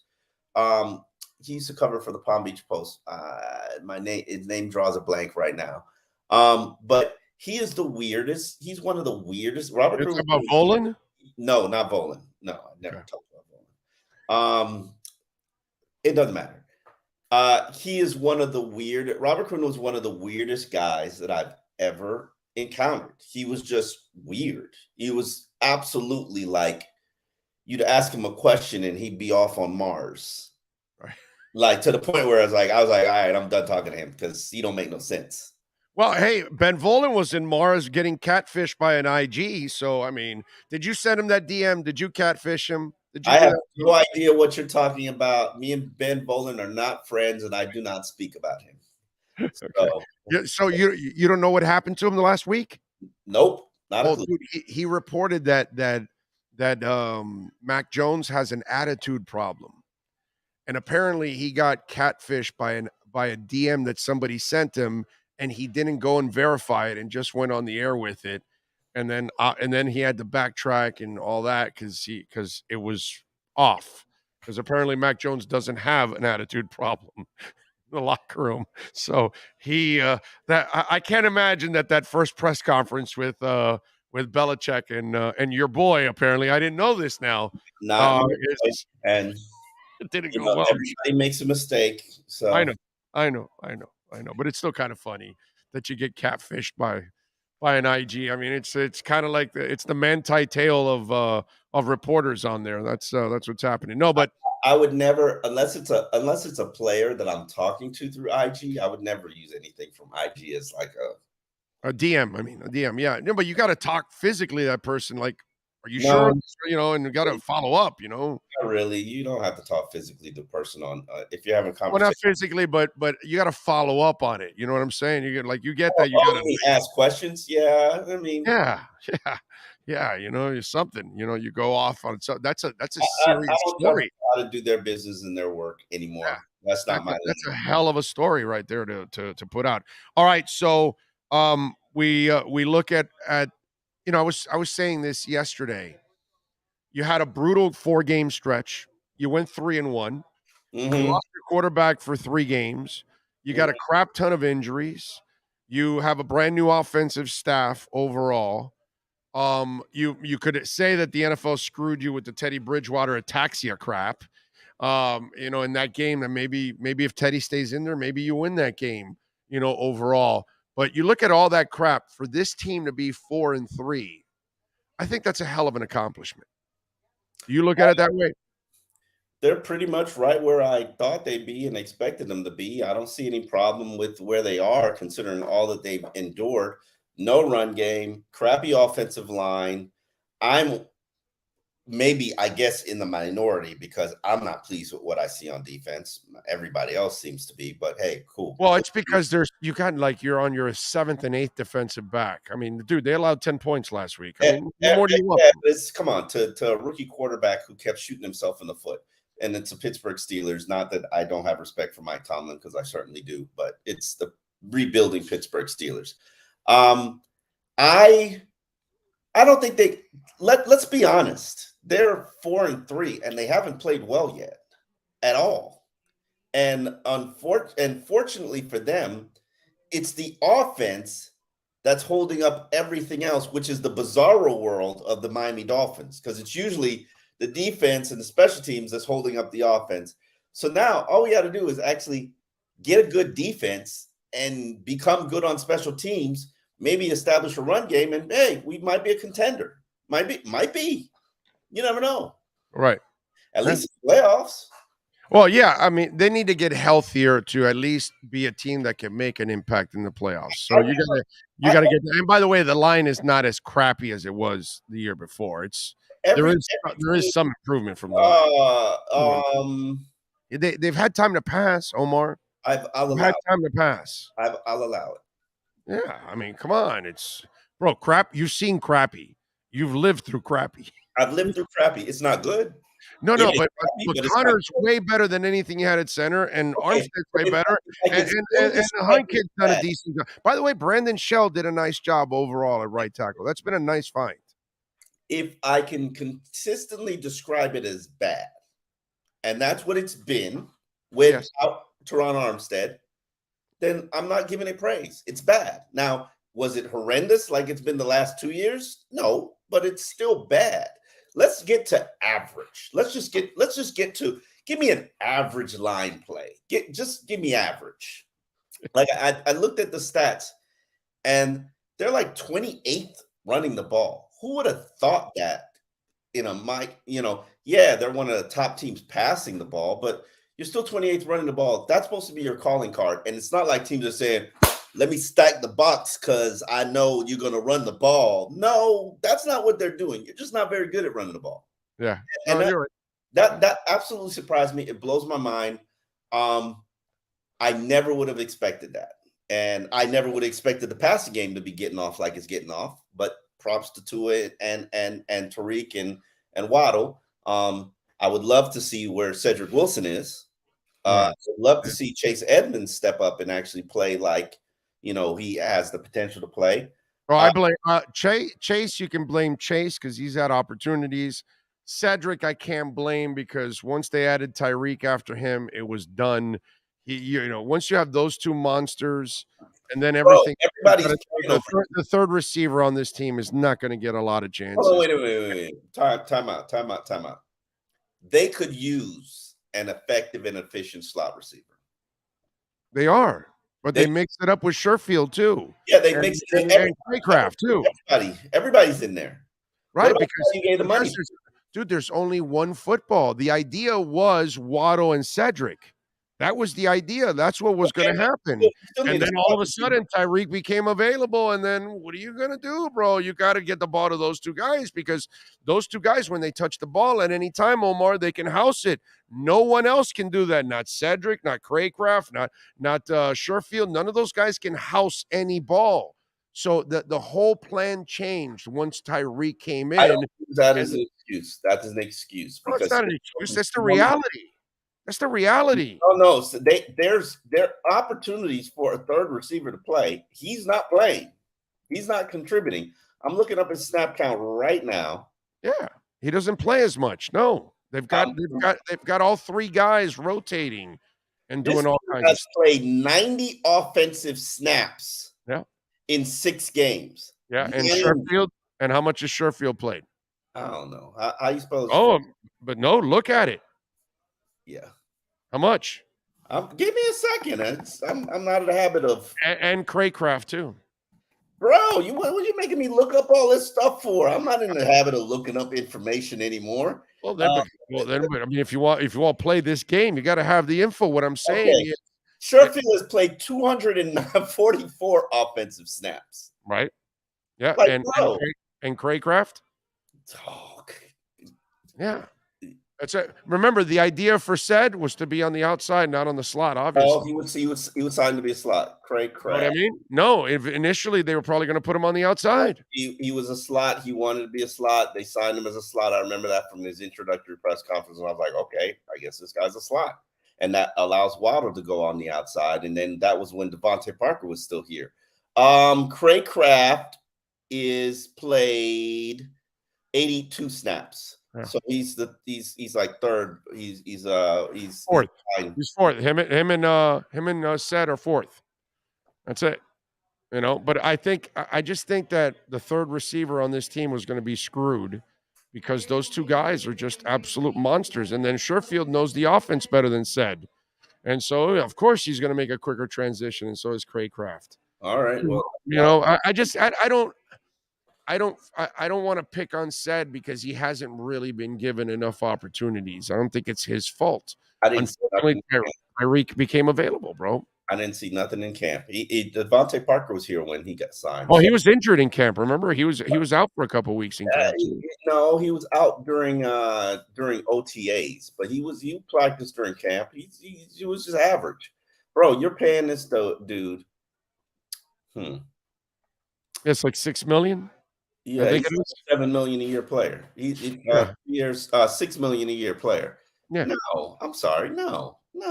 This is no. I'm not. No, that's crazy. This is Yeah, that. well, they created that monster themselves. That just happens. It's like years ago, the Heat were loaded with Zoe and all these guys, and they went and traded and signed Brian Grant and Eddie Jones to just be basically on the bench. Those guys became frontline players after all the injuries, and the guys left a year later, 2 years later. Those guys were thrusted into that spotlight. But they had those guys like on the bench. It was a luxury, and that's unfortunately what Cedric, I think, has become. He's become a luxury for this team that they don't need. That's why I think that outside of Gesicki, Cedric might be the other guy that you might be able to move. By the way, listen to this. The deal for the Eagles got even better, bro. The Bears are picking up most of the salary. Wow. Yeah. So all they gave up was a 4th round capital. So you're just That's unloading it. Yeah, and by the way, the Eagles should be a pretty good team. So you're looking at a late 4th round pick too. You're not even looking at an early 4th round pick. Probably a 5th round pick. Yep. Yeah. So it's closer to it's closer on the back God, end. I would have thought they could have. That looks like a favor more than a trade. Yeah, it looks like watching Kevin McHale trade Kevin Garnett from Minnesota to the Boston Celtics to Danny Ainge and his buddy. By the way, did you know that there are only 2 quarterbacks in the NFL who are undefeated when they start and finish a game? In the NFL that are undefeated when they start and finish a game. Who are those 2 quarterbacks? Come on, name them. 2 quarterbacks in the NFL. I can't name them because if you say 2, name one of them at least. If you say 2, I'm going to say Tennessee. No, I'm going to tell you. Well, one is Jalen Hurts, right? Isn't he 6-0? You mean this season? Oh, this season. Yes, this season. Okay. There's only 2 quarterbacks that have started and finished games. Okay. And they are undefeated in the games that they start and finish. Do you know who they are? Yes, Tua and Jalen Hurts. There you go. There you go. Listen, yeah, I saw a post of yours trying to get on the Tua train and stuff like that. Trying to get on the Tua train. He is the 4th highest rated quarterback in the NFL, behind, which is very interesting, Geno Smith. And I know. Hey, God bless him, bro. None of us gave him a shot in hell to play good football, and he has actually done a really good job over there in Seattle. He has. Good for him, bro. I actually watched him play. It's so sad that we can't select and vote what games we see nationally televised. It's very disappointing because you should, as a fan base, you should as an NFL community be able to log on the week of Sunday night and determine what is the next week's Sunday night game. Right. There's no reason why whoever it's an honor to be the Sunday night game. You instantly go from 1 o'clock to 8 o'clock. What's the harm? Because now we're stuck watching garbage. I get it. You can't do that with Thursday night games. No, you can't. The travel and all that. That's the problem. Thursday night divisional games. Just kill us to death with divisional games. And everybody's got to play one. I get it. I would love to see Sunday night games at least be put in the hands of the play. I get TVs are in the equation. You get to pick out the networks get to pick out the Monday night games. The league decides Thursday night games based on division, but the fans should be able to pick the Sunday night games because we watch a lot of garbage. So who feels worse, Omar Kelly on some Sunday nights or Amazon Prime, which when they opened up in week 2, they had 13 million viewers with Kansas City and the overrated Herbert Chargers. And then they got 11 million with the Bengals and the Steelers, then 11.7 with the Bengals and, of course, Tua. Then it went to 9.7 with the Colts and Denver. Then Washington and the Bears, 8.8. And they're down to 7.8 with the Cardinals and New Orleans. So they went from 13 million to 7.8 million right now on Thursday night. And you know what, brother? They already got their subscribers, so they're good to go. And I know. Oh, yeah, no, Amazon's the greatest deal. Your wife is getting the Amazon box three times out the week at your house. No, I am. Not my wife. actually. It's you. It's You me. were the spender. Okay. I'm the spender, not my wife. My wife doesn't spend, bro. My wife is not a shopper, nothing. I'm the idiot that actually spends money. I'm the guy ordering stuff from Amazon. Dude, I've had Amazon since like the Prime. I've had it since it was just for shipping. Yeah. It was like $75 or something. And for me, the 130 is a joke because I saved that alone in shipping. So now you're going to give me music and movies and sports. Go ahead, bro. The greatest deal in the planet is that Amazon deal. That's the greatest deal in the planet. You're making an advertisement for them. Like that's. I swear by because I've had it forever, and if you order enough stuff from it, yeah, your fee for once a year, you will cover that fee in a couple months, dude. Yeah, by ordering a whole bunch of things, and I do. And my wife has been big on it since we've been together, and I've grown to it. Instead of going out to the store, like I just ordered some puzzles for my daughter and a rack that holds them. And it'd probably take me maybe 2 days to find the one I'm looking for. Yet I if I went to the stores and Amazon Prime, just like 2 days. Delivers. Sometimes I'll get it the next day. Yeah. That's actually the coolest thing. When you order something, the next day it's right there. What are you going to say, Sean? I was like, now you can get it between 4 a.m. and 8 a.m.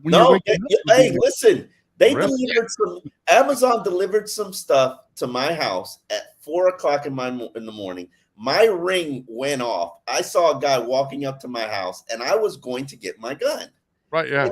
You should not be walking up to my house at 4 o'clock in the morning. No. This is a problem for Amazon Prime. The problem is they got a lot of business. Yeah, I get it, but don't send a delivery guy at 4 a.m. in the morning. And they bring you on. They deliver on Sundays, bro. I know. They deliver on Sunday. Literally, I'm going to get my gun. Why is this mofo walking up at my house? I'm like getting my gun, and then I see him dropping off a box, and I'm like, oh shit! I'm sorry. I almost caught a case. Yeah, because they deliver in their own personal vehicles too. Right? Yeah, they're not even in Amazon. Exactly. Right? Yeah. Sometimes, yeah. I'm thinking you coming to rob my house or break in here. I don't roll like that. You can't deliver. You should be able to select.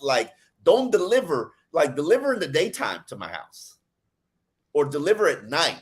Midnight to 6 a.m. should be the cutoff point. Don't be delivering at 4 a.m. in the morning.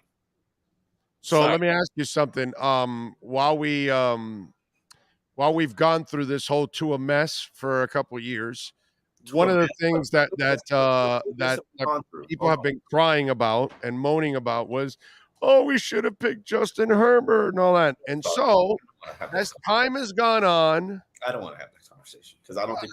But Tua wins a hell of a lot more. Yeah. This guy's a losing record, has a whole bunch of fourth quarter pick sixes and losses, all this stuff. So I'm just wondering, where are your thoughts on the amazing, fantastic, and perfect Justin Herbert? I have never been a big Herbert. If you just line them up, look at them, watch them throw. Oh, there's no comparison. I'm going to say Herbert. Right. He's perfect. He's perfect. If you were designing a quarterback. Yeah, but I've always known that. I've always known that, and I remember sitting at the Senior Bowl. I don't know if you were there or not. I can't remember if those were one of the years you were there. No, I've missed the last 3 years, so no. Okay. No, this was Herbert year, and I'm watching Herbert. Was that 4 years ago? Yeah. No, it's 3 years ago. I wasn't there. Yeah, and I wasn't I'm watching Herbert, and I'm watching Jordan Love, and I'm thinking to myself, okay. And it was in the South Alabama inside facility.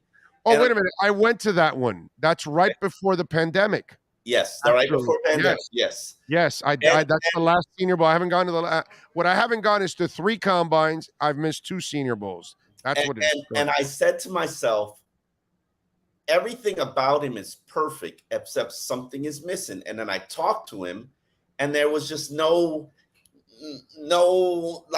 it didn't personality. Yeah, there's no personality. He's got pimples, and it didn't inspire me, and I didn't and I was just like, he looked like a zitty 17-year-old, and I was just like a locker room full of grown men. It might not resonate, and it might not connect. Did you at least give him some Clearasil? And when you watch, I love what he does on the field, except he can't put it together and win games. And where I think the disconnect people have with Tua is Tua's a winner. Tua wins. Tua has a 17-9 record right now. Tua is one of, I think I haven't checked it lately, but it's like one of 2 or 3 quarterbacks in his era that actually has a winning record. Like they all don't have a winning record. I think he's like 11-2 in his last 13 games or something stupid. And Mac Jones was in that club, and I think Mac Jones might be out of it now. Let me look it up since you're forcing me to look up stats. But why does Tua win? Don't say that it was because his teams have been healthy, unlike Justin Herbert. Because he was winning when they were shitty. Exactly. His teams have been. Let me finish. His teams haven't been healthy. Don't say it's because he's got a better offensive line, because he's had one of the worst offensive lines in the NFL. Don't say it's because he's had a running game to help him, because he's had a shitty running game. Don't say it's because he's had a good defense to play with, because half of the year last year, the defense was trash. And I still say this year's defense is not good. They're not trash, but they're not good. I'm sorry, they're not good. Like no, they're not. I at least you cleared up the adjective thing, because I got to give them a little credit. They are better than last year. They're not what they were last year. Mac Jones still has a winning record. He's 11-10. Of course, you give him that offensive line, okay? Yeah. You know what I'm saying? Don't say it's because Tua has weaponry, because he just got weaponry. Before it was Devontae Parker and the sleepers that he had to play with. But the important part is you gave him the weapons, and 2 of his receivers are top receivers in the league. So it's not like you gave them weapons and they're not explosive. No. You gave them weapons and they score. And it's not like dink and dunk passes. No, he has already thrown several bombs now. So that whole thing went under, that whole narrative got exploded too. Tua can't run an explosive offense. Tua can't beat the Bills. Well, guess what? He did all of that. Whatever you said he can't do, and that's why we need to continue to say these things. And I will say the only concern I have about Tua is I have 2 concerns about Tua, and they're 4 years old. Durability. Will he have a multi-year NFL career as a starter? Will he play 12 years in the NFL? I don't think he will. No, he won't. He won't. And does he have the arm strength to throw outside the numbers when his team is trailing, when defenses are hunting him down and jumping his passes? That's literally the only concern I have. And I could give you a laundry list of concerns for every quarterback. If those are your only concerns, I think you're in a good spot. Well, my problem with Tua now, I only have one issue with him. I don't have that other issue you have. His arm is more than fine. I'm not worried about that. My real concern is he refuses. No, he said it today.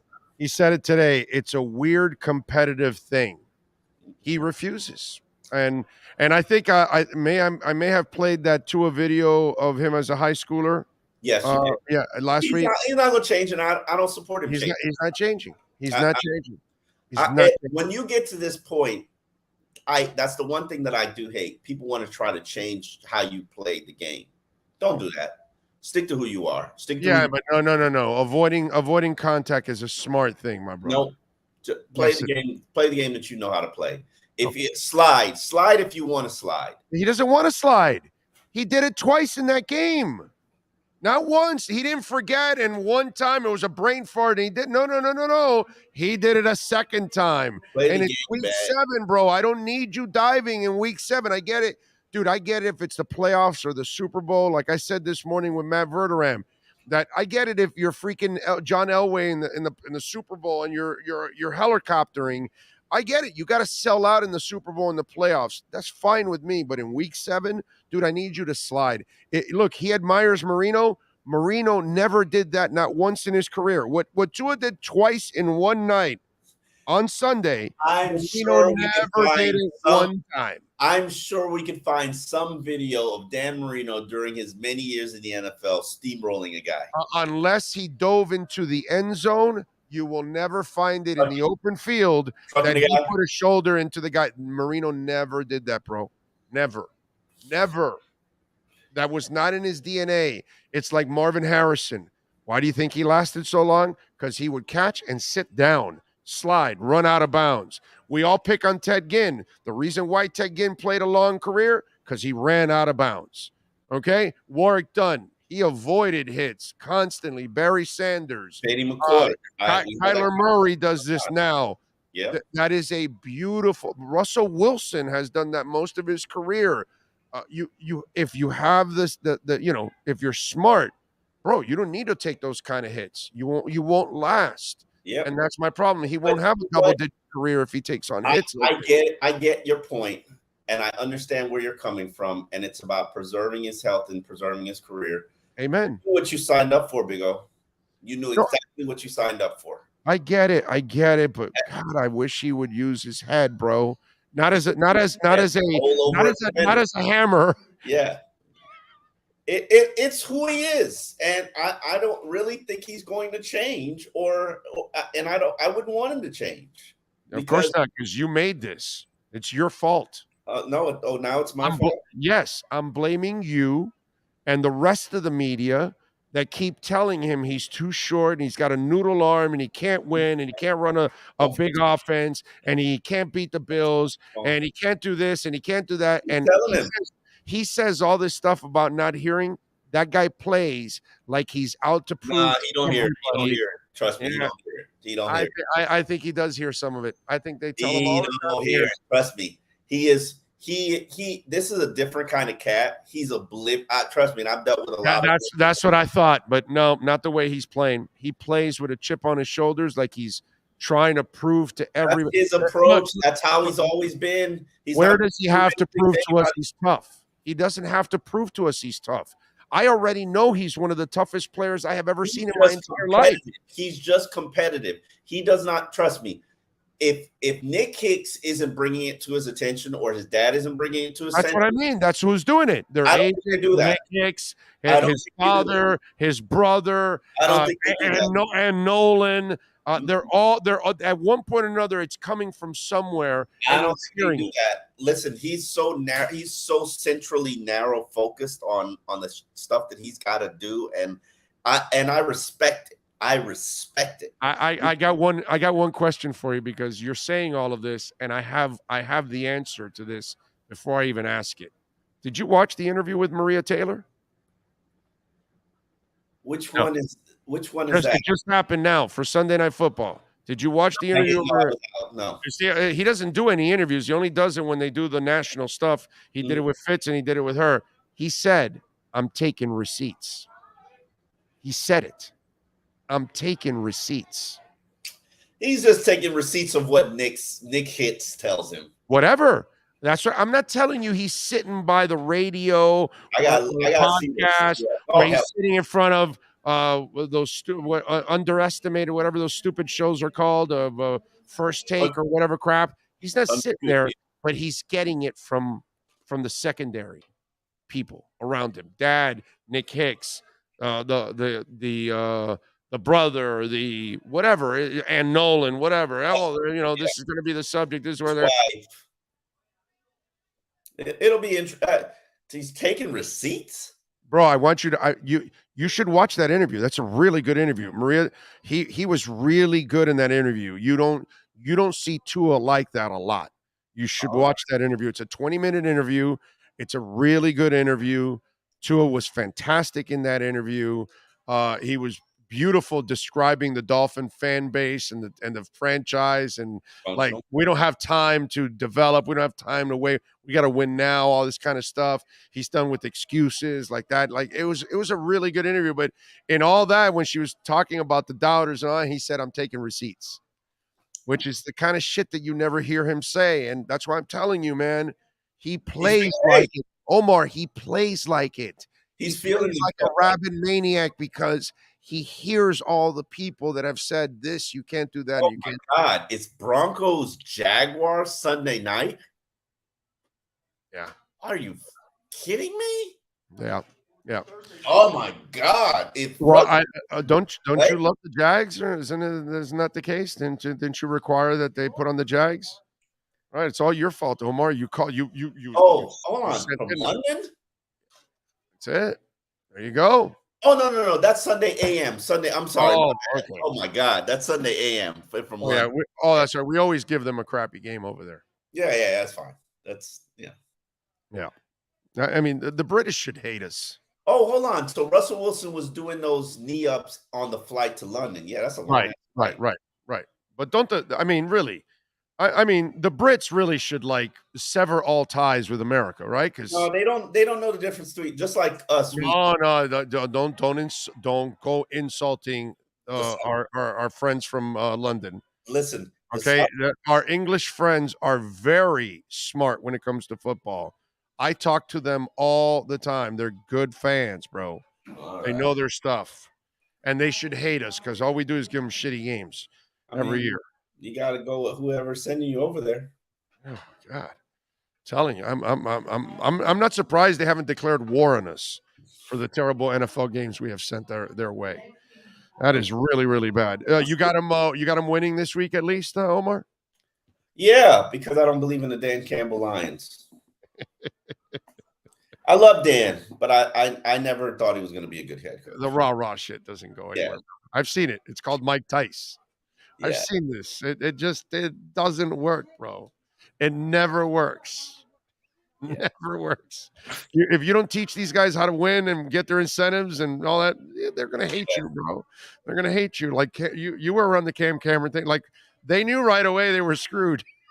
Right away. Right from I they knew right away. I think a month into the season. Right. About a month in, they were done. All right.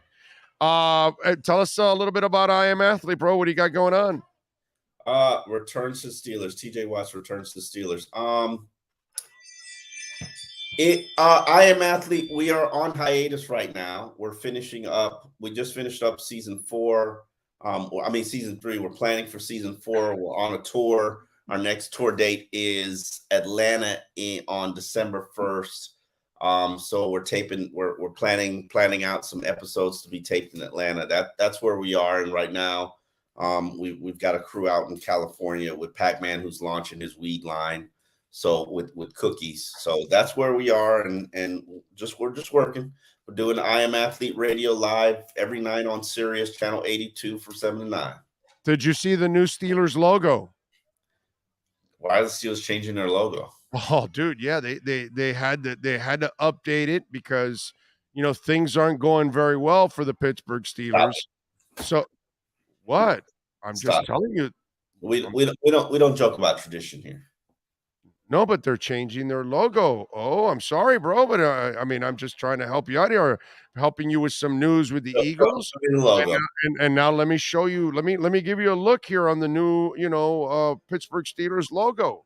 I mean, what's wrong with you, bro? Why are you denying me on this here? I mean, it happens. They update logos, things change in the world, and here's the new Steelers logo for you.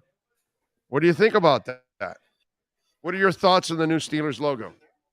Do you see it there? Yeah, there it is. Yeah, I see it. It's disrespectful. It's hurtful. I mean, they're a rebuilding team, and I'm sensitive about the Steelers from this standpoint. They're trash, apparently. Mike Tomlin deserves the opportunity to rebuild the franchise. Does he not? Oh, of course. When has anybody said Mike Tomlin's a problem? What I mean? Dude, he's got a rookie quarterback. Quarterbacks are going to do rookie things. That's normal. So if you give him a rookie quarterback, look, he's in the perfect franchise. Any other quarterback, the Rooneys are not going to panic and fire him. They know he's not the problem. They know. Yeah, sounds like from what I'm hearing, some teams might actually be interested in giving them draft picks to go get Mike Tomlin. Which wouldn't you? Yeah. If you had a contender, you would do the same. Now, I bet you this. I bet you the Steelers aren't going to trade him because they're going to do their best to get it back on track again. You know what I mean? Because that's who they've been for 50 years.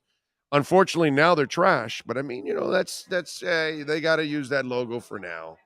It's not that bad. It's colorful. All right. So what else you got going this week? Promote. Let's go. I'm just working on some stuff, talking to some production houses. I'm doing my boss job, finding things for employees to do. That's what I'm doing. Okay. I'm serving my boss role, unfortunately. All right, then we will catch you next Wednesday, my friend. Appreciate you as always. It'll be a morning show this time around because tomorrow I'm going to Tampa for a concert, so that's why we had to adjust a little bit. But I appreciate you adjusting with us. We will catch you next week. Enjoy the football. Enjoy the week. Thank you, my friend. All right, talk to you later. We got it. There you go. Our essential moving experts. Miami Dolphins report with the great Omar Kelly. You've been listening to the Essential Moving Experts Miami Dolphins Exchange with Omar Kelly. When you're looking for local, home, long moving services, or office relocation, call Essential Moving Experts at 305-602-8369. Flat rates and no surprise charges. EssentialMovingExperts.com. 305-602-8369. Miami Dolphins fans, follow Big O Radio Show on all platforms and keep up with your favorite NFL team.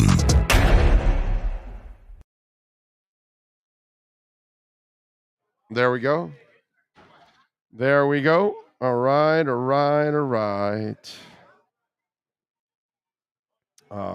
we go.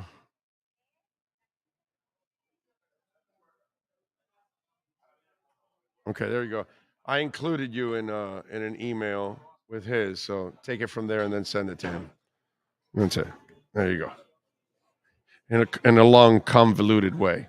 The Steelers should have never picked up Kenny Pickett, just waited a few years and dropped the quarterback 2 years. No, man. I like Kenny Pickett. That's a good gamble. Sure, it's young, but it's typical of people that have zero patience with young quarterbacks. You know, only Marino's one of those guys that just comes off the bench and as a rookie and just takes off. That stuff is not normal. And so I have no problem with Kenny. I think that's a good gamble. I like him. Big O, the game for the Jaguars is on ESPN Plus. Either way, I will probably not be watching it. Big O, that was great. Love me some Omar. He's a good dude. I met him before. He is a very good dude. We can't allow him on the Tua train. You know, that part, you know, sorry, that part is unacceptable. So, you know, that's all I can tell you. What else do we have going on here? By the way, in 15 minutes, it'll be the redrecover.com Inside the Paint show with Ira Winderman and Kurt Heelan. They will be coming up. Marlins hire Skip Schumacher. Or is it Shoemaker? It's Schumacher? Because that's the race car driver, right? No, it's Shoemaker. I think this guy's a shoemaker, not a Schumacher. Is he a shoemaker or a Schumacher? You think he's a mocker? I think he's a maker. Is he a mocker or a maker? Tell me. Is Skip a mocker or a maker? If he's a maker, put an A. If he's a mocker, put an O. I think it's Skip Shoemaker. 11-year career as a player, but he has got a brutal job at hand. You got to take the job, dude. There's only 30 of them. But this is going to be a mission. So, yeah, I'm excited and all that. You have no money. You have no money. That's probably it. You have no money. By the way, Essential Moving Experts, who we just had with Omar, remember, use our name, $150 off. 844-368-5750 is the toll-free number, 844-368-5750. Long moving services, home moving services, long distance moving services, office relocation. They've got over 1,600 happy customers that have experienced it with Essential Moving Experts. Moving was never so easy. And by the way, flat rates, no surprise charges. That's the way they have it.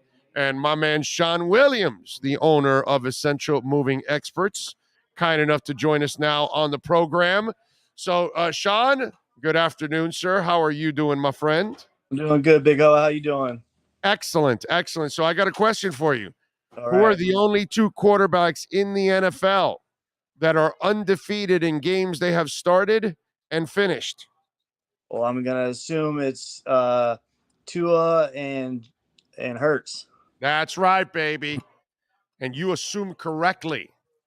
Yes, I know you're. sir. I know you're happy as hell watching Tua play well. Oh, I love it. I was there Sunday. It was great. I mean, I haven't been to a night game in a long time, and that was the most energy. That was more energy than the Bills game that night. I could feel it, man. I could was- feel it from the fans throughout the week. I can feel it on social media, and then the day of, you're on social media and you're watching all the tailgating and all that stuff going on. And it was so cool. And I just felt bad that they couldn't put together, because it started off like fireworks, bro. It did. It started off like, all right, these guys are back, but we're foolish. We get a little too excited as fans, and we think that people aren't human. And 24 days off, bro. Obviously, yeah. I'm expecting a sharper Tua this week. Yeah, especially with the Lions secondary. I mean, he just needs that. He gets back in the rhythm with the guys. That's all. Another week of getting back in the rhythm, he'll be fine. But you can even tell on the first drive, like I think you mentioned yesterday, even some of those throws that he did connect on weren't his typical put it out in front of his hand so he can get that yak. They were Jalen had to jump 10 feet in the air on one. He would have got an extra 50. A little behind. Yeah. So a little rhythm stuff, but the confidence was there. That's for sure. Even though I need him to slide, the whole stadium, you hear a pin drop when he ran and lowered his shoulder into the linebacker. So slide or dive something. That's the one that has me concerned, that and he today in the press conference, he called it a weird competitive thing. Yeah. And I get what he's saying, but Sean, he doesn't have to prove to us he's a tough guy, bro. He's already done that over and over again. And most of us that love Marino, that guy never did that one time, and he did it twice in one night. He did two things that Marino never did in his 17-year career: throw 6 touchdowns and run into defenders. Right. And I get the first one. You're trying to get the first down. You're trying to get that hit out of the way. But what was the reason for the second one? I don't even think he was close to a first down. Right. Just you gotta trying to win a game in the third quarter to miss 3 games and we'll lose because you're not there isn't going to work out. Yeah, I'm with you there. And by the way, Sean Williams, of course, owner of Essential Moving Experts. And Sean, I tell him all the time, no flat rates, and you do it all across the country. So, and by the way, he's a huge Dolphin fan. You see the logo above him. You go to the website. The website's in Dolphin colors. So there you go, man. So, Sean, tell him a little bit about Essential Moving Experts, because when we say no flat rates, we mean it, man. That's it. Yeah. So we're a local company. We can do everything from, 5 minutes down the street to California, whatever it is that you want, whatever you need. Obviously making sure that we have availability and stuff, but we're one of the few companies that offer flat rates. We give you accurate estimates, so that way there's no surprises for you, and quality service. Knock on wood, we haven't had a single DOT complaint, and we're 5 stars in all the major review sites. Go check out Google, Thumbtack, Facebook, whatever you want. Our customers kind of speak for themselves. Yeah, and listen, you speak for yourself, because I've dealt with you, and obviously I love your passion, and you bring it every day. So this is the kind of company that if you're moving your home, you're moving your office across the state, across the country, call Sean at Essential Moving Experts. They'll get it done for you. The toll-free number, 844-368-5750. Sean, when I would imagine that over the next couple of weeks now, if they can get healthy, my brother, I think the Dolphins can get on a nice little roll here. And then I think people can forget about the losing streak as they build up that record. Good opportunity right now. Yeah, I agree. I just looked at the injury report like right before I jumped on here, and 4, did not practice. 1 was, vet rest with Melvin Ingram, which is typical every week. So getting a little better. Brandon Jones, for the season, that's rough. Needham probably not back for the season, is rough. But if we can get our secondary back to where we can do some blitzing, because we haven't been able to blitz at all, I think that Tua will get back in the rhythm, especially with this stretch, get some confidence going into that a little bit harder stretch down the road, which, by the way, isn't looking as hard anymore. The Chargers aren't looking as good. The 49ers, we'll see what happens with McCaffrey and stuff. Obviously, the Bills, Patriots are a loss away from, crumbling with their quarterback. Sean, wait a minute. Hold on a second. You don't fear the perfect Justin Herbert? I mean, that guy has all kinds of fourth quarter comebacks, and he's such a clutch player. You don't fear Justin Herbert? Maybe in the first half. That's about it. maybe in the first half, but if it's close going into the second half, I think Tua lights him up. Exactly. That's it. Yeah. I think that go ahead. In a couple of years, we'll look back and people will forget how lopsided the comparison is now because it will be such the other way in a few years. Given that he stays healthy, if Tua stays healthy. I think people are it's the problem is you get kind of a size queen and you're just in love with the athleticism, which no one can argue, bro. Physically, he is a freak. You know what I'm saying? So yeah, I'm with you right there. Let's see, what do we have here? Let's see. You all a broker or a carrier? I'm in the industry, just curious, says Ian from Brooklyn. Great question. We actually do both. So we're a carrier. We do all our own moves. But we do have a network of carriers across the country that we do have a license to broker out if necessary. But we would never broker your job out unless you knew who the carrier was and you could vet them the same way you vet us. But Essential is a carrier, licensed carrier. They're not a broker. But I do also have a broker as well, if need be. But those are, we usually service that in a different aspect than how I do with you. And that probably sounds foreign to you, but to the guy asking the question, he'll know exactly what I'm talking about. All right. So there you go. If you need them, Essential Moving Experts, they'll get it done. Sean, you got big victory this week, right? Oh, yeah, for sure. I think this is the one where they put up some points, 20, 21, 27, 28, points, get some confidence in the offense, get some, maybe you rest a couple guys to let them get fully healthy going down the stretch. Because I think the defense can do it, even hopefully you don't have to do it with Noah and Justin Bethel, but I think they could if they needed to. And I think we have a big win for sure.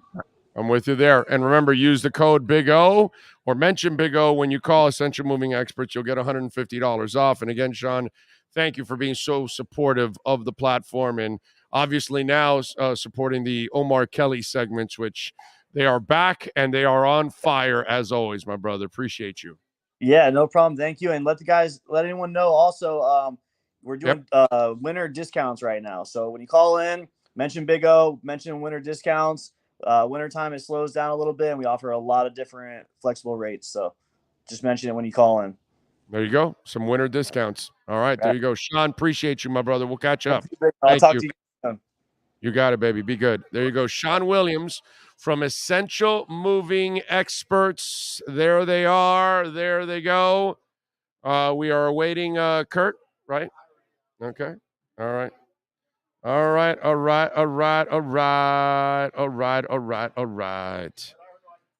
Ira, we can see you. Yes, we can see you in Portland.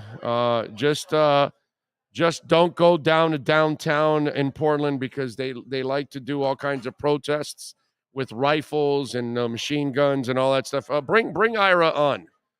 Bring Ira on so you can tell us about the homelessness and everything going on in Portland while we get ready for. Big O, it's interesting because, again, you talk about people's situation and you don't know, but it is a shame that one of the most walkable cities in the NBA for years, it's just a tough situation. It's a situation that predates the homelessness. It's the drug trade. It's the crystal meth. It all shows up in one place. This is not a liberal or conservative or Democrat or Republican thing. This is a human issue.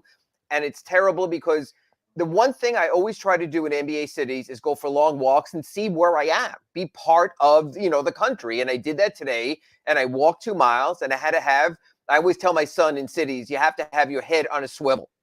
And I had to have my head on a swivel. And it's just a shame because, America is a place we should all get a chance to enjoy and feel safe and feel comfortable in. And it just shows you this country, no matter what your leanings are, has a long way to go. And it's a shame that we're losing some of our cities. Look, Big O, you've been around the arena. You could run into that around the arena. The other day, one of my friends, a writer from the Raptors, was going back to the Biscayne Bay Marriott right by the arena. He didn't feel comfortable just walking, so he took a he was going to take an Uber. I said, I'll give you a lift back instead. But I see it. Same thing in San Francisco. It's another city. My God, Yeah. San Francisco used to be one of the, how do we get more NBA games in San Francisco? We love when they won a championship. You can't walk around in San Francisco anymore. I had a hotel in the Mission District the other year, and I was like, okay, this is going to be awesome.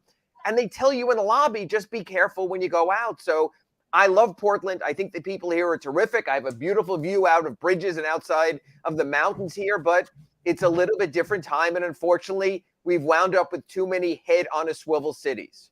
Yeah, man, it's a shame what's happened all across the West Coast over there. All right, let's get into a little sports, baby. All right, the Heat not looking good, Ira. They need to get this thing back on track. Give Heat fans a little hope there. It's got to be tonight, my friend, because tomorrow, Golden State Warriors on the second night of a back-to-back with Golden State off today and Klay Thompson angry and Golden State coming off a loss. Oh, my God. I don't know which betting services you use or promote, Big O, but whatever the line is tomorrow, and I'll be curious to see, of course, it won't come out till after tonight's Heat game is over, but the Miami Heat on the second night of a back-to-back after Portland, the Golden State Warriors idle tonight, the Warriors coming off a loss, Klay Thompson coming off an ejection. I don't know, 17, 19, 39 points. I mean, this is like the Division II schools when they play, a bowl level team in football. Tomorrow will be interesting. So you've got to get tonight right here against the undefeated Portland Trail Blazers. Yeah, and 2-0 at home also are the Blazers. All right, 1 hour of hardcore Miami Heat and NBA talk is coming your way with Ira Winderman and Kurt Heelan from NBC Sports. It is the redrecover.com Inside the Paint Show. Next. Welcome to Red Light Therapy, a revolutionary technology perfected by NASA to aid in muscle strengthening and recovery. Red and infrared light has the capacity to penetrate deep into the cell's mitochondria, potentially leading to increased energy, faster recovery, and the optimal performance your body demands. Train, fight, recover. The viewpoint statements or beliefs expressed on the following program by the host, guests, or callers are not necessarily the opinions of FantasyAccess.com, Media Group Inc. ownership, management, sponsors, or website. NBA fans, it's time for the RedRecover.com Inside the Paint Show with Ira Winderman and Kurt Heelan. RedRecover.com helps pros and everyday warriors heal on the go with our medical-grade, highly specialized devices designed for each area of the body. Use code BIG-O to get a 10% discount. Let's hit the hardwood with some of the best insiders in the NBA. Here's Ira Winderman and Kurt Heelan. And welcome to the rare afternoon, early evening edition of RedRecover.com Inside the Paint. Today, Kurt is well rested out there. Kurt Heelan from Pro Basketball Talk and NBCSports.com out there in LA. Didn't have to get up the crack of dawn. The dog has probably been walked and fed by now, so everyone should be in better shape out there. He's in LA. I'm Ira Winderman from the South Florida Sun Sentinel. I'm up here in Portland, where the Heat are going to play the Blazers tonight. And I guess because of the timing a little bit, Kurt, I have some news. Usually I'm just waking up like you are and starting our show typically on Wednesdays at 9 a.m.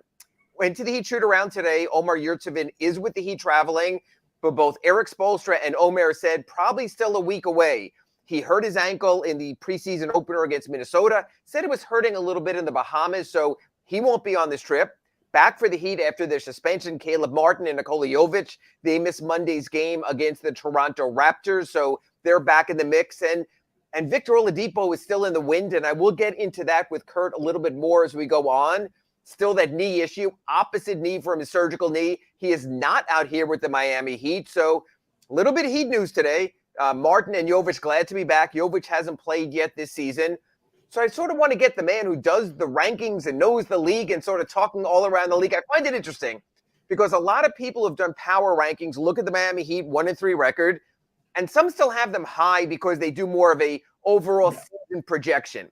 Others simply go by the moment and the Heat's down at number 24 or something like that because they've had a really crappy opening week. So Kurt Heelan from Pro Basketball Talk and NBCSports.com, when you look at the 1-3 Heat, are you looking at them through a prism of a team that is in trouble or of a team that's just played 4 games and will find its way? More the latter. Like there are concerning stuff out of the defense not being elite and being able to carry this team from day one is a little concerning. The offense, I kind of figured the offense will find its way, but the defense has always been the anchor for this franchise, and it's been okay. Actually, you've seen the numbers probably. It's really actually great when Bam Adebayo is on the court, but the second he steps off, that defense really struggles, and that's a tough way to go. Like they've got to find a way to get some stops while he's out and keep games in touch, especially against, like you said, the Warriors are their own story, but it's a really good Portland team right now that's full of confidence and playing really well. So yeah, I think they figure it out, but we've talked about this, Ira. The West is deep. The East is ridiculously deep. Yes. And if you stumble out of the gate and you get to 2-6 or something, it just becomes harder and harder to make that ground up the farther you go. You can't let this year in particular, you can't let the early stumbles last. Yeah, and you know what? Especially when you have a team with persnickety players, there I said persnickety, and Jimmy Butler and Kyle Lowry, where I think it festers with guys like that. They don't like losing. I'm not saying they're looking to turn and blame others when certainly Kyle can look inward with the way he played over the first week, but it started building on itself. So you have the Blazers tonight, 4-0, good start. Damian Lillard looks healthy again. Anthony Simons all of a sudden making us realize why they let CJ McCollum go, that this guy is the next wave for Portland. So he's playing well. The backcourt, whether it was a McCollum and Lillard backcourt or now what they have, still a top scoring backcourt. Tomorrow, Golden State, I think we all know who the Warriors are. I'm not worried about the losses to Denver or Phoenix. They're the Golden frickin' State Warriors. They still have a death line every time they take the court. Then Saturday, he concludes this trip against the Sacramento Kings, who thought they were going to be better, still looking for their first win, but obviously that's a home game for them also. So I want to sort of get to a little bit of the root cause of why the Heat are 1-3. And so many of my readers of the Sun Sentinel have pointed in this direction. Kurt, you pointed it at the start of the season also.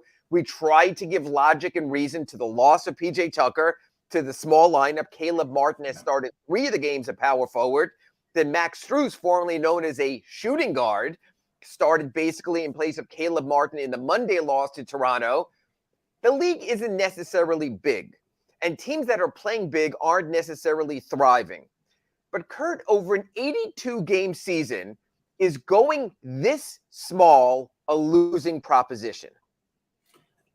Usually just because the best teams combine skill and a little bit of size. You look at the easy example is Boston, where they can roll out 2 wings who are, off the top of my head, 6'5" and 6'7", whatever they are. Right. It becomes hard to go small against the best teams, and it does physically wear on you after a while. It's a bump and grind season, and it kind of depends on the person. Some guys, Kyle Lowry, he's had his injury issues lately, but built like a tank. He's kind of able to absorb some of this more than other guys. But eventually I think it does wear. I still think you need a certain amount of size and bulk. And I don't mean it's time to roll Mark Eaton back out there, but you need a certain amount of size and bulk. I know you're going old school on us, and yet I think when I look at Dwayne Dedmon, it's as if we have Mark Eaton at his current age right now. Or I think did Mark Eaton pass? Matter of fact, I got to be careful. I don't want to be that guy. So yeah, I think I'm going to leave that one alone. Okay, what I'm saying is Dwayne Dedmon, and I will leave it just as that right now, is struggling. And when he comes in with the second unit, so you can say go bigger, but there's only 3 ways that he can go bigger. The Heat can go bigger. You're playing Bam Adebayo. They could play Bam and Omar Yurtseven together. Well, right now, Omar Yurtseven's out with the ankle injury, like I said at the top of our redrecover.com Inside the Paint. Probably not till next week when the Warriors visit next Tuesday. You can play Bam and Dwayne Dedmon together, but you can't because it's hard enough for Dwayne to be a center, let alone him switching a little bit with Bam Adebayo. He doesn't have the mobility. Or you can play Bam and Nikola Jovic together. But again, you're talking about a 19-year-old playing alongside 36-year-old Jimmy Butler, 36-year-old Kyle Lowry, and 33-year-old Jimmy Butler, who might not have the patience for a kid either. So you're sort of coming back to the Caleb Martin or bust type of approach. To me, this is more roster construction. And folks, I know it, and Zachary, you've already chimed in here on our YouTube chat board. I agree the Heat are undersized. I think the Heat knew they were undersized. I think the Heat thought they can come up with a style that can compensate by their saying crash the boards and all that. And yet what you've seen over the first few games, because the Heat are trying to crash the boards, especially the offensive boards, the other team's off to the races. They're not covering the backcourt. It's not two back on the release anymore. It's trying to make up for something. So, Kurt, what I think happens is this stuff starts building and building and building on itself, because when you play small in one position, you're asking your small forward, your shooting guard, your point guard to get more involved on the boards. God bless him, Tyler Herro did the other day, tied his career high with his 15 rebounds. But if you're asking Tyler Herro to be your leading rebounder, you're probably playing at a deficit in the first place anyway. So issue number one for the Heat, I think, is playing small, whether they can figure it out. Issue number two, and I've written a few stories about this in the Sun Sentinel, and to his credit, Kyle Lowry was very candid after the game. Anthony Chang, the Miami Herald, and myself were the only ones who waited him out when he was dressing and said basically he has to be better. It's not working right now. Kurt, and again, I'm putting you on the spot. I don't like when people do this to me also, so I'll let you think about it as I finish the question. Older players who have struggled, some of them do hit an expiration date, and you realize they're just not the same players. Other players change their game. Chris Paul's the perfect example, and becomes what you need and makes up with it with his savvy, but maybe he doesn't have in the athleticism. From the limited sample size we've seen of Kyle Lowry, 2 okay games, 2 absolutely awful games so far to this point. Should we be concerned about Kyle Lowry at 36, or is he sort of part of the wave of smart enough to figure it out point guards? I think he's smart enough to figure it out. I think the question is more, is he willing to accept it? Is he willing to accept the limitations that he's kind of under now and who he is as a player and adjust to that? For some of these guys, and look, he missed obviously a ton of time last season, so the physical side is there, but it's more mental, right? It's more. I was watching the Laker Clipper game the opening night, and it's like, hey, here's John Wall. He looks explosive. By the way, happy to come off the bench, keep a limited role. Let me just do what I want to do, but fit me in, as opposed to Russell Westbrook's not fitting in, and that's a whole other conversation. But I think you see that in a lot of places. Is Kyle ready to accept that, Ira? You know, I think Kyle is ready to accept everything now that he has his 3-year, $85 million contract. I think he's willing to be anything to anyone because he cashed in. And I don't mean that he's quitting on it because he had his contract. Yeah. But I think Kyle realizes, I don't want to phrase it exactly this way, but this sort of is his final resting place, that this is his last big deal. This is going to be the end of it. No one's going to come up with one more deal at 38 years old. So he should be that. He's also very stubborn. The other part of it is, and I want to get into this, and C. Dollar brought this up just now on our chat board also, I think it's been harder for Jimmy and Kyle and Bam because Tyler Herro's in the starting lineup. Now, you might say to me, whoa, Ira, you're an idiot. And plenty of people can say that and go on the chat board if you want. But Tyler has put up numbers that show he's played well and deserves the starting role. But, Kurt, what I posit to you is this, and you've seen this on some Laker teams and other teams, sometimes concentrated talent in a lineup is not necessarily the best way to go. And sometimes when you have too many mouths to feed, those who go hungry wind up being lesser players. Tyler likes himself a shot. Tyler Herro is not shy about shooting the ball. Tyler Herro will do some of those Damian Lillard 28-foot pulls when he feels the moment. Well, that means fewer, whatever grammar you want to use, opportunities for Bam Adebayo, for Kyle Lowry, and for Jimmy Butler. The reason I'm bringing this up is I think it relates to Kyle Lowry for this reason. Kyle's fine with that. He played off the ball when Toronto won a 2019 championship with Fred VanVleet and Pascal Siakam and, of course, Kawhi Leonard taking the majority of shots. But what this team needs is Tyler being that Tyler and Kyle being the best version of Kyle. And I don't know if I can get that, if they can get that in the starting lineup. So, Kurt, I know you don't coach NBA teams, but in your columns, you've coached them. So I'll throw it to you this way. From what you know about NBA strategy, but more than that, what you know about NBA ego, is there any way, if the Heat lose tonight, 1-4, if the Heat lose tomorrow, I'm not being negative, folks, I'm just saying in case, hypothetical, lose tomorrow to Golden State, which is probable, 1-5, something like that. Is there a point that Eric Spoelstra can go to Tyler Herro and going, hey, you were 6th man of the year. We got off to a much better start last year. We need to reset this thing. Is that doable? Or sort of once Tyler has tasted the forbidden fruit of starting, is it a completely different situation and a completely different Tyler? Obviously, I think that depends player to player. Like what does Eric Spoelstra do? We invite him into his office and say, I'd like you to look at these Manu Ginobili clips. Like, I don't know how some guys are willing to accept that role. And you might know better than I about Tyler's personality, but much like you mentioned about Kyle Lowry, Tyler's got his payday. He's not fighting for the starting spot and doing this now to get a bigger payday. He's locked in at a really nice price over the next, he will be well compensated over the next 5 years. Yeah, I just, with that there, is he comfortable or is it still an ego thing? And I'm just talking to you, my vibe is more the latter. Yeah, I think it is. Tyler wants to be the it thing. He wants to be the one. He wants to be noticed. He has the swag every time he walks into the arena, and the Heat make sure they show that swag, on the team's Instagram and Twitter and social media accounts because they know it matters to him. He wants to be up front. He wants the cameras to pan the starters and for him to be out there. It's important for him. The Heat knew it's important for him. And let's face it, the Heat gave him a $130 million contract so that he could be that player. So I just think it's a very fine line right now.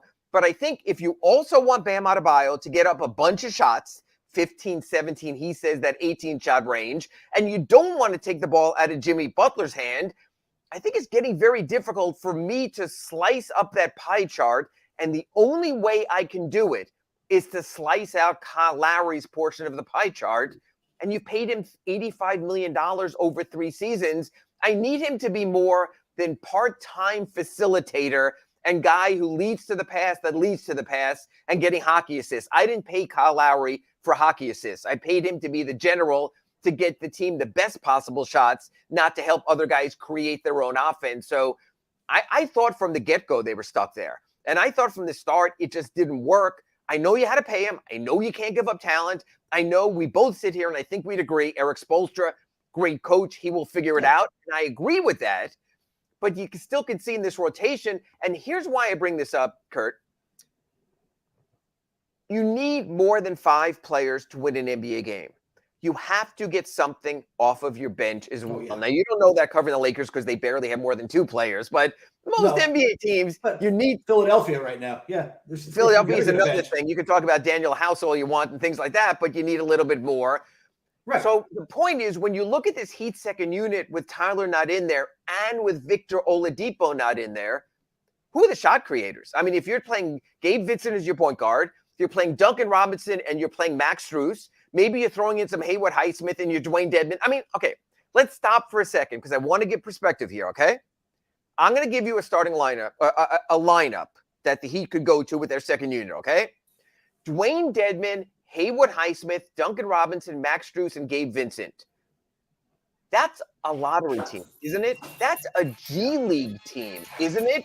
And that's what the Heat are throwing out. I know they cycle through guys, but when you're talking about a quote-unquote bench right now, is that anything, let alone is it enough? And if not you, the dog can answer also. So either one can answer that one. It really doesn't matter what time of day we do this. The dog is going to just run through the house, apparently. And you know what? And until you get him the redrecover.com dog treatment, I think there's a reason why. But, exactly.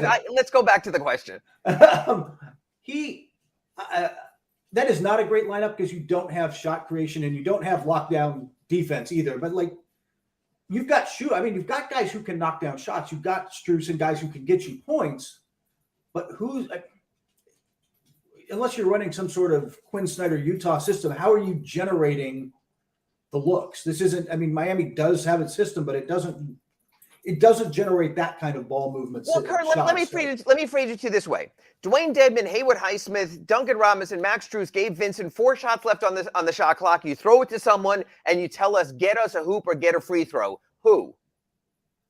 Duncan, I guess. I mean, yes, he's trying to get to the rim. Maybe Max Strus. He plays with force. It's probably going to wind up Vincent. So as we end this segment, I want to bring up one last thing that I think ties this all together. Actually, it's a two-pronged question. How long do you wait on Victor Oladipo? And the reason I ask is this. I could see Heat fans out there. I see it on the chat board. You can go, enough of this guy. Ira, the guy never plays. We have to move on. And then Ira tells you, but they gave him 2 years at $18 million, and they ain't getting a rebate on that either. So, Kurt, when you get in this situation, you've seen this like with a lot of teams. Should the Miami Heat continue to count on Victor Oladipo? Can the Heat count on Victor Oladipo? We're 4 games into the season. It is too early to just chuck everything out. You've got to stick with your plan a little bit and see, and you banking on Oladipo giving you that bench help. I think unless they have inside information, I think you've got to wait a little bit. I think you're comfortable. Should they, though? Pretty soon they've got to start looking around and figuring out what their other options are, whether that's bringing Tyler off the bench or if it's some other move. You're going to have to find that bench scoring and extra shot creation, because right now you just don't have it. It's kind of Jimmy and Tyler and occasionally Lowry with the front unit. Which is why after the break on Inside the Paint, brought to you by RedRecover.com, we'll talk about trade items, trade issues. Chris Haynes reported on the Jay Crowder situation last night on TNT's national telecast. As Kurt knows, out there in Lakerland, there's a rumor du jour every day out there. I want to throw in another one from Miami Heat perspective, so we'll see what's going on. So for all of you who are online and have the split screen, go to your trade machine. We'll throw some of those out there after this break on RedRecover.com, Inside the Paint. You're listening to the RedRecover.com Inside the Paint Show with Ira Winderman and Kurt Heelan. RedRecover.com's wraps and pads are designed to deliver maximum benefits with each treatment, anywhere you go. Use the code Big O to get a 10% discount. There's no need to drive around South Florida wasting valuable time looking for a new or certified pre-owned Acura. Go to the #1 volume sales dealership in the Southeast United States. Craig Zinn's Acura of Pembroke Pines. Purchase with pace and space in a dealership tailored to your needs. From home buying to providing that personal touch. Contact the 2020 Satisfaction Award winner Craig Zinn's Acura of Pembroke Pines. 888-776-5123. That's 888-776-5123. Or visit them at 15601 Pines Boulevard in Pembroke Pines.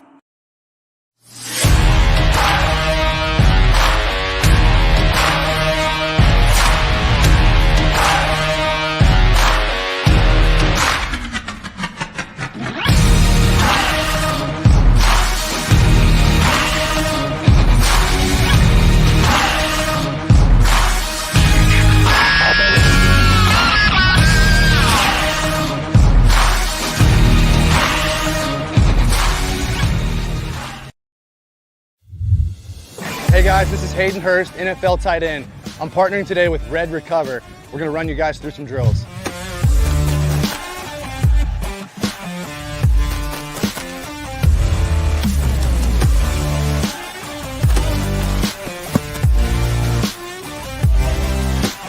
I started using Red Recover last year, my 4th year in the NFL. It just helps me on Mondays after games, get my recovery process started, get back into the fold of the week, and get ready for the following Sunday.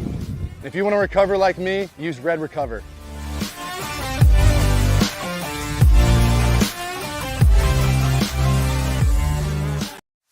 Welcome back to the RedRecover.com Inside the Paint program with Ira Winderman and Kurt Heelan. Go to RedRecover.com to learn more about red light with videos, blog posts, and 40 years of medical research to treat pain, inflammation, and overall well-being. Use code Big O to receive 10% off your order. Here's Ira Winderman and Kurt Heelan. I'm Ira Winderman from the South Florida Sun Sentinel out here in Portland, where the Heat will play the Trailblazers at 10 p.m. Eastern. He's Kurt Heelan out in LA as usual from Pro Basketball Talk and NBCSports.com. We're on the RedRecover.com Inside the Paint Show afternoon edition because Ira don't do mornings on the West Coast like Kurt. He's a champ. I'm not. And because Big O had to go off to the races today. Kurt, it's easy to say to make a trade. And I was watching on the elliptical this morning, and Stephen A. and Woj were on, and Stephen A. is throwing out 1,000 trade rumors, and Woj is going, you don't get trades this early in the season. It doesn't happen. Teams want to find out who they are, like who they are, or hope to be who they thought they were going to be. So I do think it's early, but was watching the Suns last night beat the Golden State Warriors, and they were speaking again about Jay Crowder and his possibilities for a trade and how he's just sitting there. Phoenix could use another player, wants to get the right thing.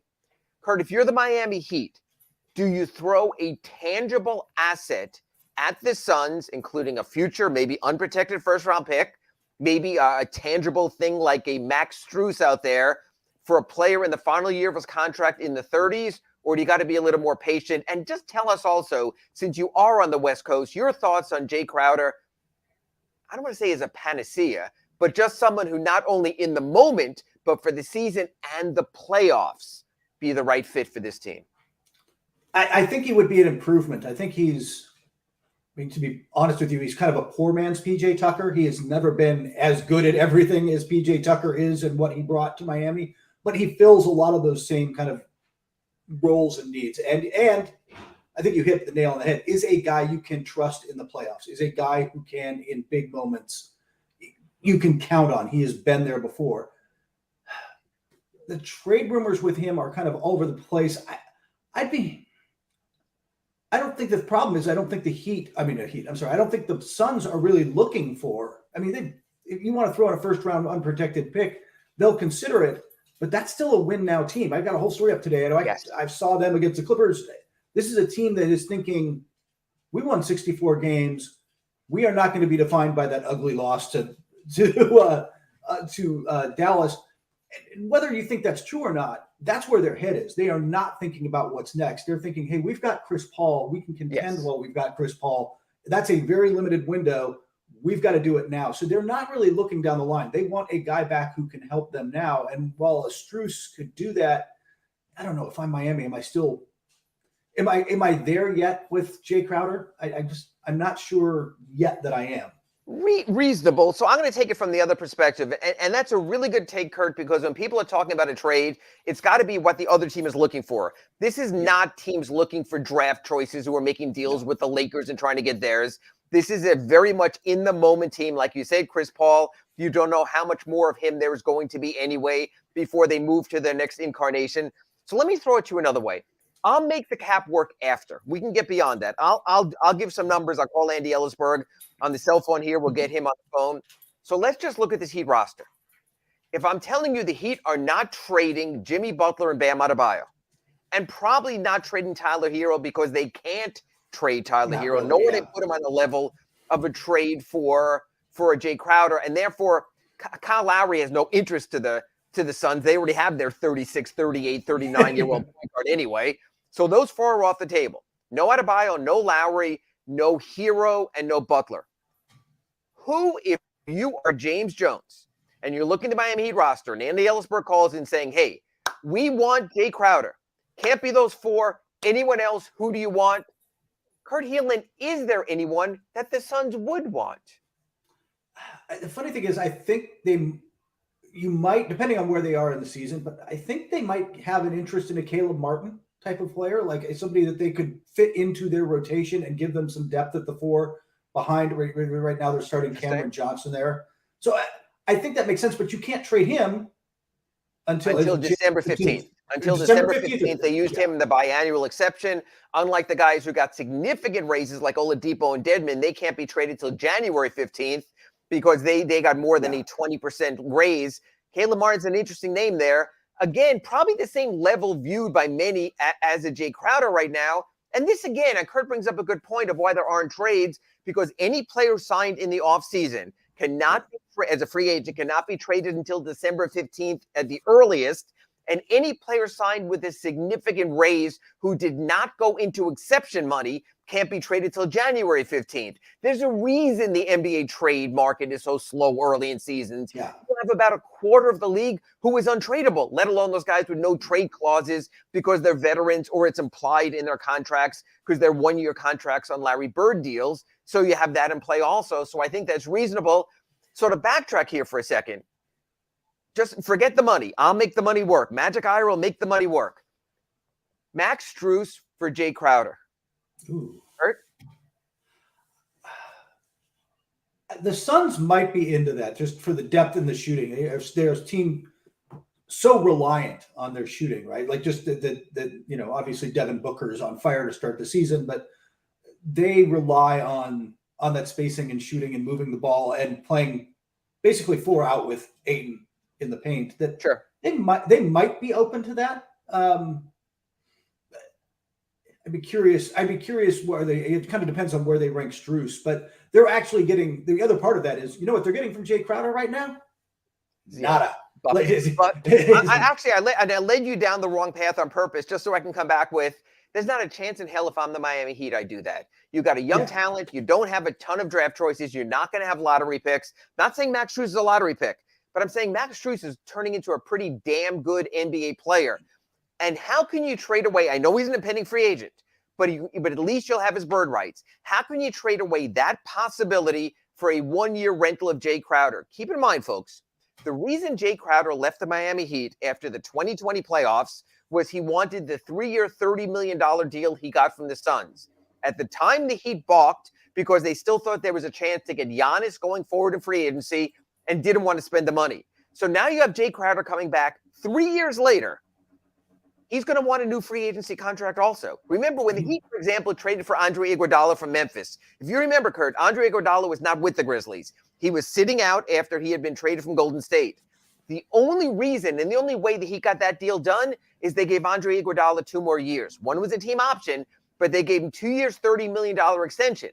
I don't think the Heat are doing that for Jay Crowder. No. I don't think their desperation is such that they would make such a move. So I'm not so sure that Max Strus is not too much in that situation to go in that direction. Look, I can't tell you who else the power forward will be.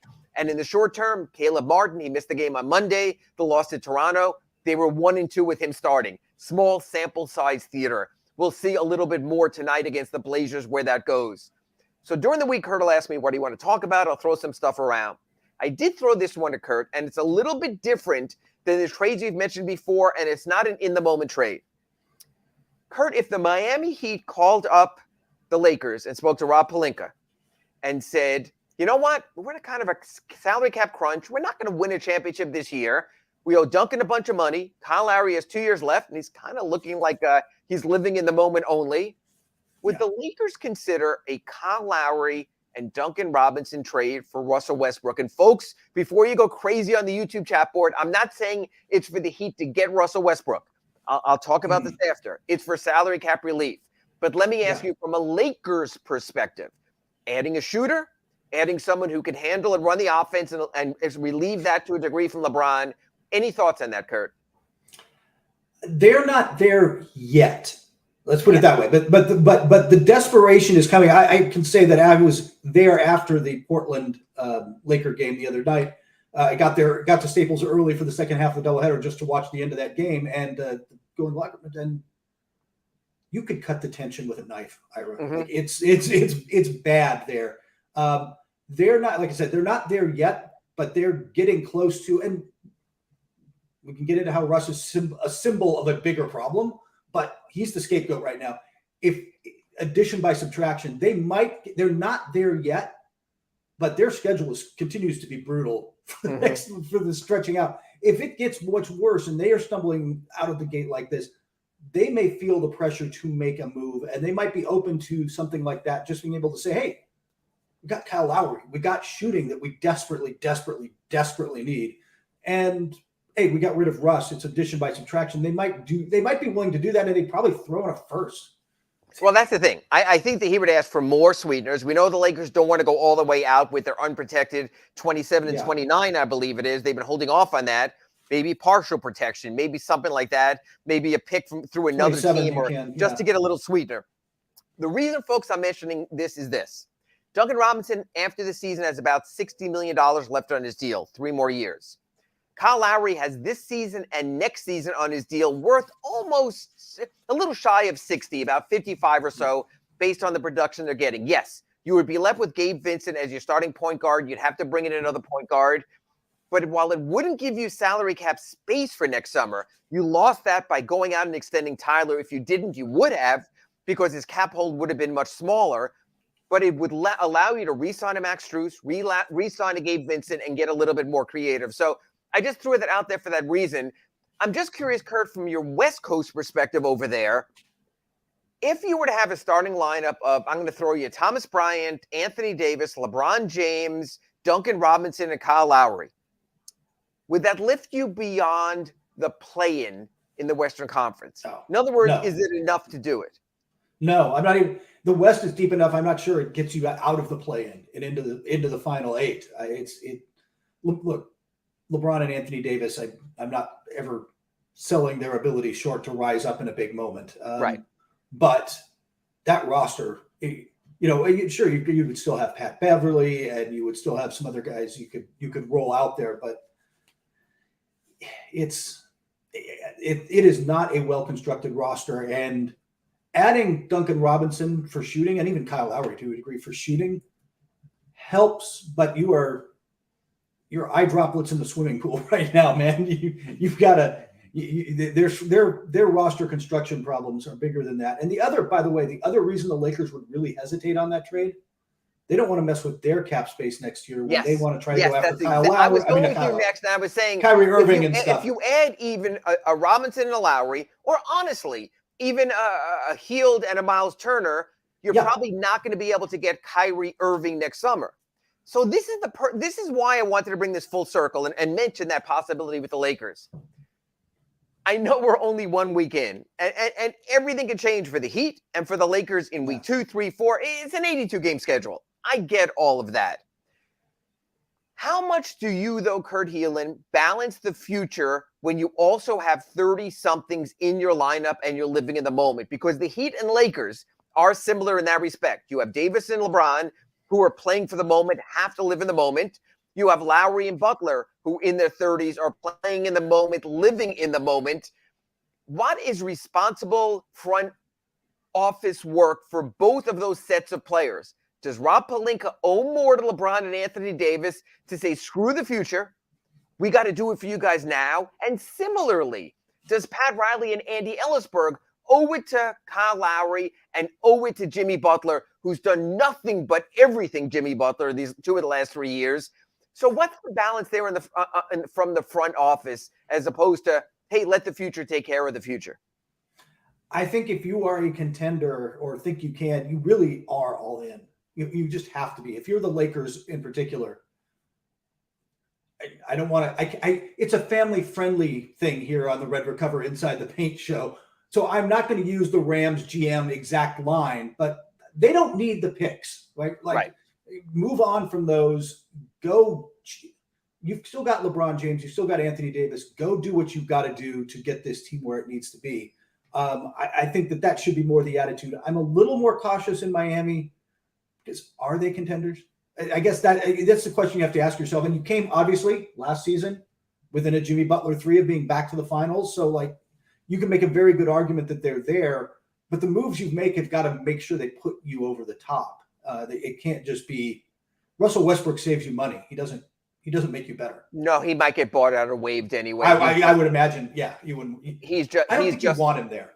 Yeah, he's just another guy. And again, it could be even a reserve role if Spoelstra doesn't feel comfortable. Well, if he's not happy playing off the bench in LA, he's not going to be happy playing off the bench behind Gabe Vincent. So you run into that also, which just shows you the Westbrook example is of how quickly it falls for a player. In our first segment, and you can catch this on any of Big O's podcast segments out there, on any of your podcast outlets, we were talking about how you didn't know when it might end for Kyle Lowry.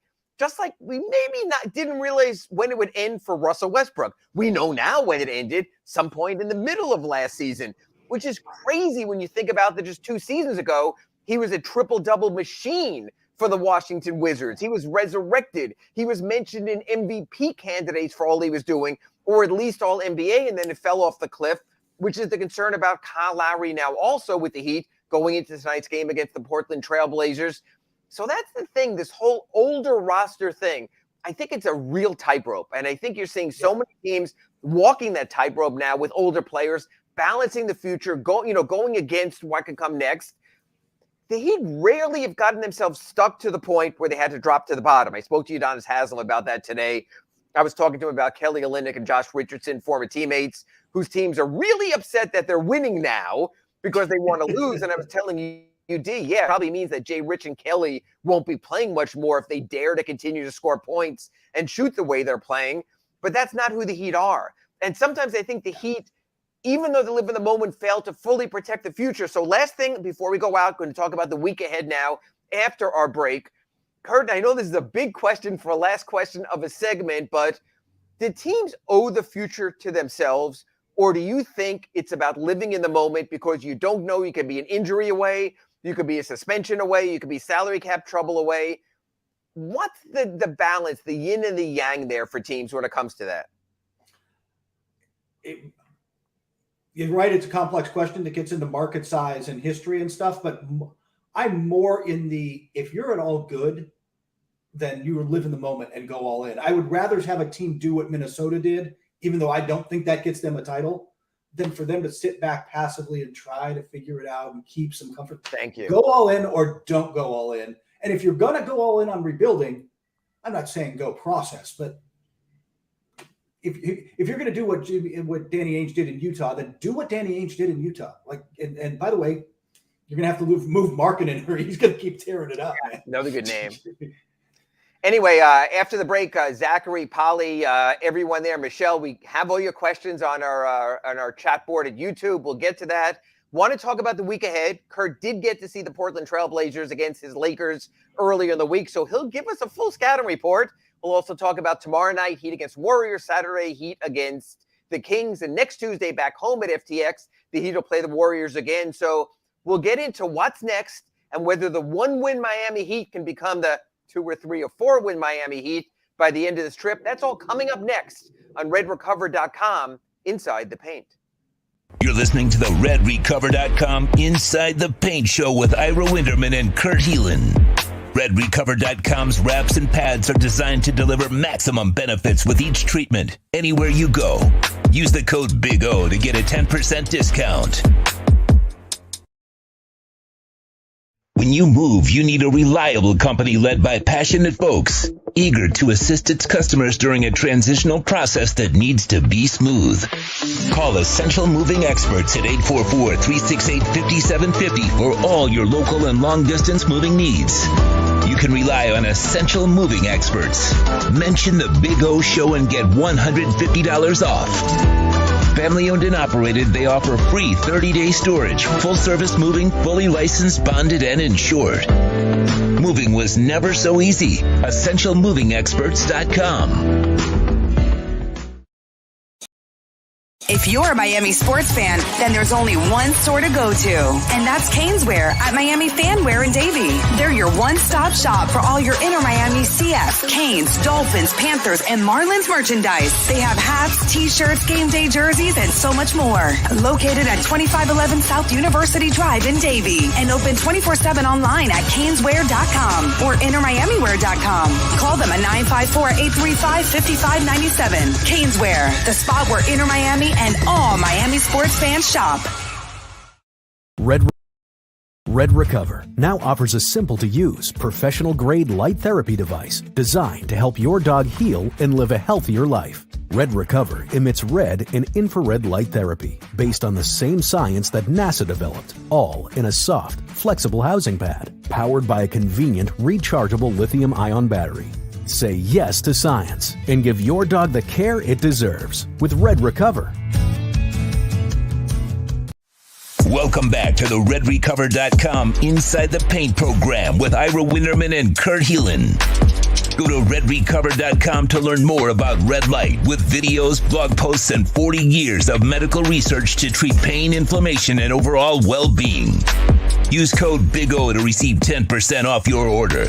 Here's Ira Winderman and Kurt Heelan. Ira Winderman from the South Florida Sun-Sentinel. He's Kurt Heelan from NBCSports.com and Pro Basketball Talk. And we're here to the top of the hour on a rare afternoon broadcast here of our RedRecover.com Inside the Paint Show. Kurt, I want to get into a little bit of the Heat schedule going forward, but I also don't want anyone to think we're skimping on the chat board here today. As always, you can grab us on our YouTube chat board. You should smash any like button you see, whether you're watching this or something else. Just go smash some like buttons. Big ol' appreciate that. Zachary chimes in that, that bench makes me queasy. We talked about that in our first segment about the Heat bench right now. And that also goes to a little bit about what Michelle chimes in with that, hey, they're just missing Victor Oladipo. Want to go back to that real quickly, Kurt. Can you, after 4 years of Victor Oladipo, count on Victor Oladipo? Personally, I just think we're kind of past that. I was a little surprised with the contract they gave him. That said, I mean, they know his medicals better than I do. I'm on the outside. I haven't seen it. If he's back and can contribute, is well worth the money they're paying him. But as a fan, as just a person who loves the game, I don't know. I reckon it's been too long for me to really put my trust out there again. Yeah, no, and I agree with you. I think I was totally wrong. I thought, hey, he's going to be the combo guard they need. He's going to be the point guard when Kyle Lowry's out. He's going to be the shooting guard when Tyler Herro is out. They won't miss him on the second unit. They'll have that shooting anyway. And he hasn't shown up yet. And unlike Omar Yurtseven, who missed the first week of the season, he didn't even travel for the Heat for this trip. And yet Eric Spoelstra told us just a little while ago that shoot around at the Moda Center, he's glad Omar is out here. He needs to be around his teammates. He needs to get his work in. And I'm standing there going like, well, what about Vic? Doesn't Vic need all of that? And Vic has just been so removed from his Pacers teams, from his Rockets teams, from the Heat for those first 2 years. You just got to wonder what's at play. And I can understand the doubts. I can understand when you doubt your body because it's let you down for 4 years. And I can understand the doubts from a team perspective. Yes, they paid you, but yet you've never gotten that. There was never a sniff during the preseason where we said, you know what, Victor Oladipo, he might start for them. And I'm sure in Victor Oladipo's mind, he thought there was a chance he would get that sniff and that he would start over maybe a Caleb Martin or a Tyler Herro. So I think that's legitimate. And that's why it might have been, and you're all right out there in the chat board, a house of cards with this Heat bench to trust him that much. And maybe if there was that kind of money to spend and you wanted to stay below the luxury tax, that kind of money in Victor Oladipo might have been better spent. We'll see that soon enough. Let's look at the schedule going ahead, Kurt. Heat 3-game trip tonight in Portland, right here against the Trailblazers, Moda Center. Tomorrow, Chase Center against the Golden State Warriors. Saturday at Golden One Center in Sacramento against the Sacramento Kings. Kurt, you saw the Portland Trailblazers the other day. Down here in South Florida, we say the Justice Winslow-led Portland Trailblazers, but I think there's some others who are doing something. Talk a little bit about this matchup. What does Portland present to the Miami Heat that could be problematic? What does Portland present to the Miami Heat that the Miami Heat might be able to take advantage of tonight? There's going to be some Heat fans, by the way, who are going to watch the Portland having Justice Winslow at the 5 lineups that kind of work and think, what did this work here? He's actually played pretty well for them this year. What they've done, though, is look, I didn't think it would work. I was one of the skeptics. They've put athleticism and speed and length around. They've just got younger and more athletic around Donovan Mitchell, who is back, who is all the way back. And you mean Damian Lillard, right? Damian Lillard. Yeah, sorry. Damian Lillard is all the way back. His explosion, his extension at the rim when he's shooting, like everything is back. Then you've got Anthony Simons has taken a big step forward. Jeremy Grant, when it was time for a game-winning shot against the Lakers, it was Jeremy Grant like driving past LeBron and shooting around Anthony Davis. Like they trust those 3 guys, and they are a much more dynamic team than they were. They're a little bit deeper than they were.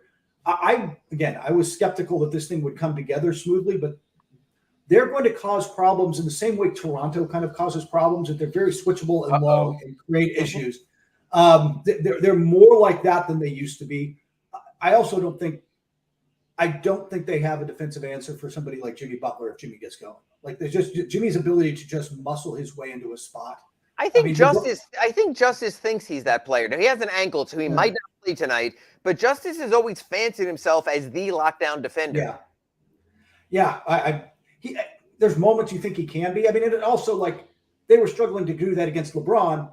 I would like to meet the entire rest of the NBA, which has struggled to stop LeBron from getting to his spots for going on 20 years now. So, but I think Butler and you can hit shots on them. Like they're long and contest, but if Tyler can get going, there's some space there. So they're not. It's interesting. And it's interesting you mentioned Justice Winslow at center because there was a playoff series a few years back when Hassan Whiteside was injured. And by the end of that series, Justice Winslow was starting at center in Toronto in a Game 7 for the Miami Heat. So he's sort of been that Swiss Army knife that Eric Spoelstra always spoke about. I think down in South Florida, it was always tough for Justice Winslow for one particular reason. They drafted him instead of Devin Booker. And I think that's something that's really hard for the Heat to live down. And I think it affected Justice Winslow, who I think can be a nice supporting seventh man. I don't even think he's a sixth man because he can't shoot. And that's been the problem. And the league seems to have a lot of those lately. Good defender, willing to try it all, good off the ball. He played point guard for the Heat for a while. That actually was his probably best Miami Heat run when he was at the point. So he can do that also. Yeah. So I think there'll always be mixed feelings because of what they didn't do and what they didn't get. And remember, Justice was never expected to fall to number 10 in that draft. The Heat did not work him out. Came from Mike Krzyzewski's program, always going to be top 3, top 5, top 7 pick. And all of a sudden, there he was. Hey, it's not like they drafted Stanley Johnson, so it wasn't a total watch in that draft. There were some really bad Emmanuel Mudiay. I think Mario Hezonja was in that draft also at the top. So all things being equal, I think the Heat fan and Heat Nation might be a little too sort of tough right now on what happened or didn't happen with Justice Winslow, but I can understand sort of the wrong move, what happened, and how it made it that much tougher for him. At the top of our show, when we're doing our crosstalk with Big O, who's out, I believe, at Hialeah Racetrack today, we were talking a little bit about the Miami Heat schedule on this trip. Kurt, we use the phrase that coaches never use, schedule loss. If you can find a coach, matter of fact, folks, if you're out there and you're on Google right now, if you can find a coach who's actually uttered the word schedule loss, that's all well and good, but you just don't see it. So my question to you is, can you think of a more schedule loss spot than the Golden State Warriors on the second night of a back-to-back, when Golden State is not playing tonight, when Golden State is coming off a loss, and when Klay Thompson is coming off an ejection? Kurt Helin, and we know this, by the way, folks, Kurt only does this as a hobby. He doesn't take money for this. He's made millions gambling anyway. Kurt, if you were to put a line on tomorrow's Miami Heat Golden State game, from a common sense, pro basketball talk, NBCSports.com, your podcast sort of sentiment, just if you were to throw me out a line, the Warriors favored by? 9.5 or 10. That's all? It kind of depends on how tonight goes a little bit and what they look like. I think the other thing you didn't mention, that flight from Portland to the Bay Area isn't a 1-hour hop. Like you will enjoy that flight on whatever your airline of choice is. Hello, Southwest. Yes. Okay. It's not a simple tiny little flight. It's a bit of a distance. So you get in late, you're a little bit dragging. It's not quite the worst one. It's not. Everybody hates the West Coast to Denver double. That's the one that gets. The Heat have gotten the second night in Denver a ton. That was a schedule loss. That's the worst one. Even Golden State is in there. Even Golden State with the traffic, as you know, you always hear of teams later than they thought, no matter how close they stay there because of the configuration. It's not like when they were in Oakland. That was a disaster because either you stay in Oakland, which no one wanted to, or you stay in San Francisco and you have to deal with the Bay Bridge and rush hour. That didn't work. This is no bargain either. The Heat tend to play these games competitively because of who they are, but in moments of any back-to-back, to me, it comes down to a matter of depth. We've now spent 2 segments on our redrecover.com Inside the Paint talking about how the Heat, without Oladipo right now, without Yurtseven to a lesser degree, don't really have any depth, and I think that could be a factor tomorrow with Golden State. Real quick, Kurt, you're out here on the West Coast all the time. Are the Warriors as good as or better than they were last season? I know the competition might be tougher, but how good are this season's right now in the moment Golden State Warriors? I don't think they're quite as good because they're leaning so much into their youth that some of the veteran experience they had isn't there. But Moses Moody can play. Jonathan Kuminga's a human freak of nature. They're getting more out of Wiseman than I expected. So and obviously Jordan Poole is gunning for Tyler's 6th Man of the Year award. They've still got their depth. They're still absolutely a contender. I think the advantage you have, probably not in this first game, but the second one is they don't care about the regular season. They're already bored. They have mentally moved on. But they will care after a loss. But they will care after a loss. I think they'll be a little more focused right? tonight. Yeah, exactly. I mean, that's the thing with them coming off the loss against the Suns. I think they want to make a statement. I agree that Steve Kerr knows there's bigger challenges out there. hey, in the West, you could finish anywhere, and by the second round, you're in a brutal playoff series. Yes. If not in the first round, in that 3-6 as it is anyway. Hell, there could be a play-in team like the Pelicans that you wouldn't want to face in the first round if Zion is healthy and Ingram is healthy and their roster is healthy. So Golden State knows it's in for a 3-round playoff battle regardless. I agree with that. By the way, the Heat not only play Golden State tomorrow, but when they come back to FTX Arena next week, their first game back will be against Golden State. Well, if you know one bad spot in the NBA is second night of a back-to-back on the road, another bad spot is first game back after a West Coast trip.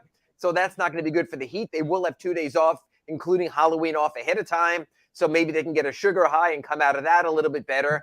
Then the Heat move on to Saturday in Sacramento, another Miami Heat reunion.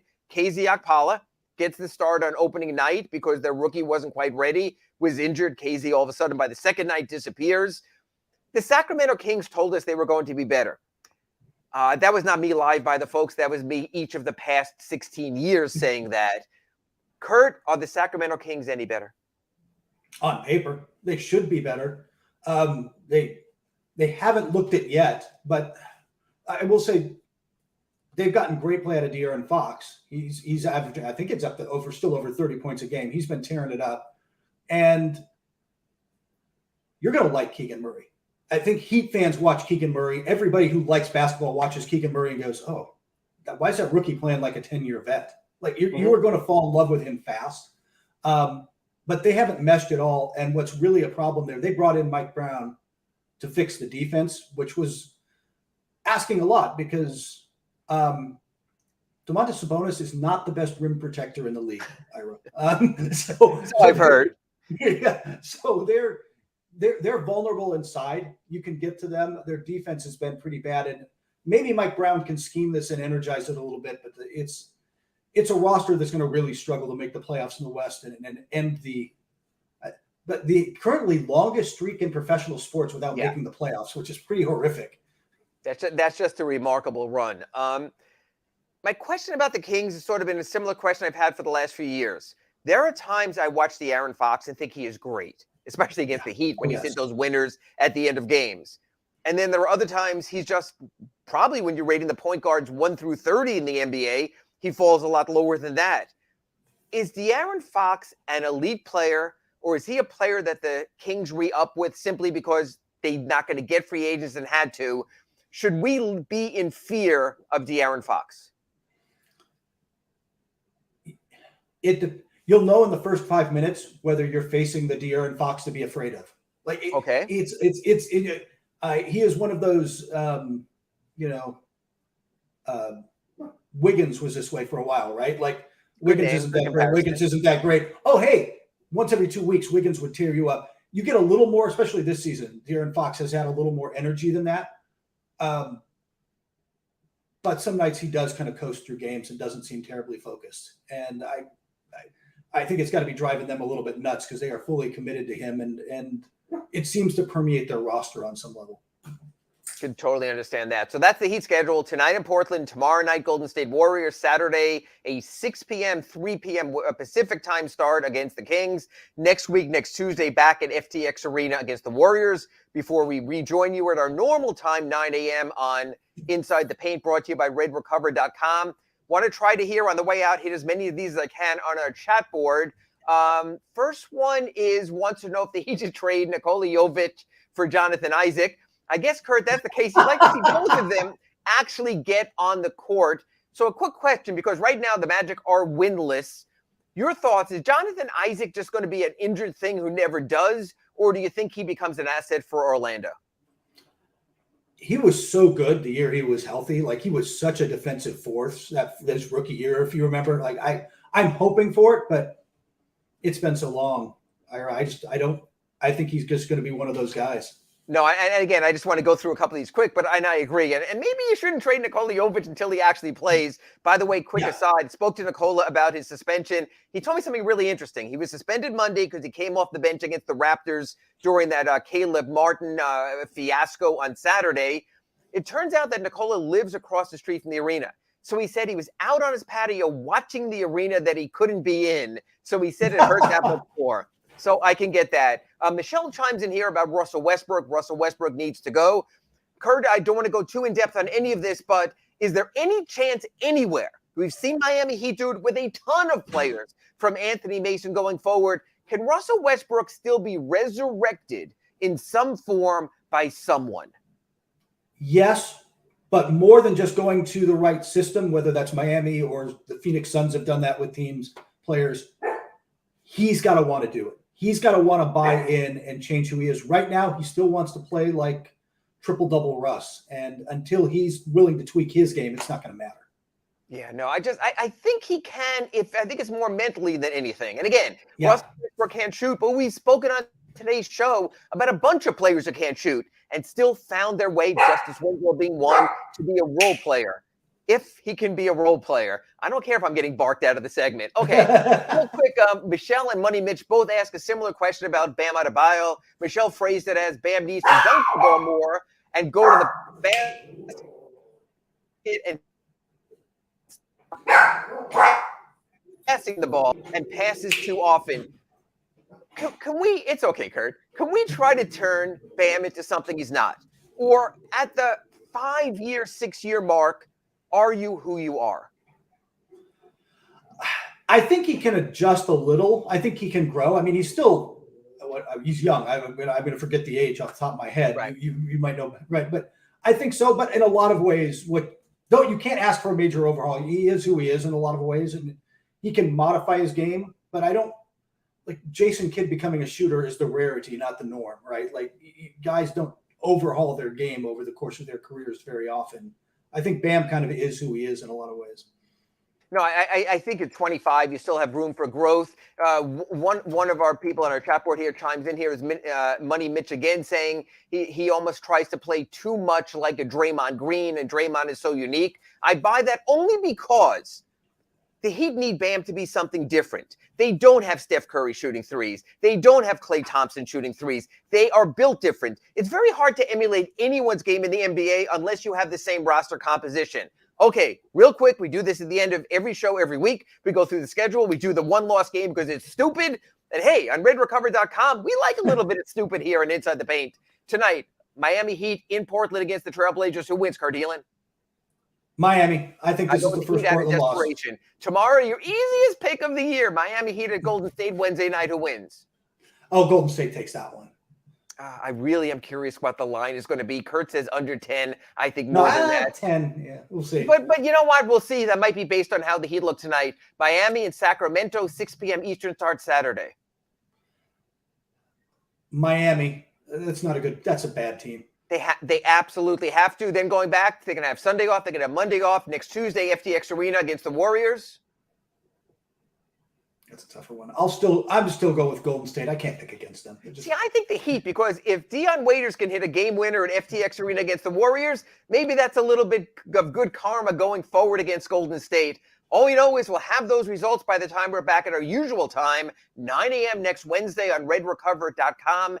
Inside the Paint. For now, he's Kurt Heelan. I'm Ira Winderman, and I got a game to go to. Thanks, folks. You've been listening to the redrecover.com Inside the Paint show with Ira Winderman and Kurt Heelan. Go to redrecover.com to learn more about red light with videos, blog posts, and 40 years of medical research to treat pain, inflammation, and overall well-being. Use code Big O to get a 10% discount. The redrecover.com Inside the Paint show is mastered by executive producer Sean Stanley. Please search Big O Radio Show on most platforms. Subscribe and smash the like button.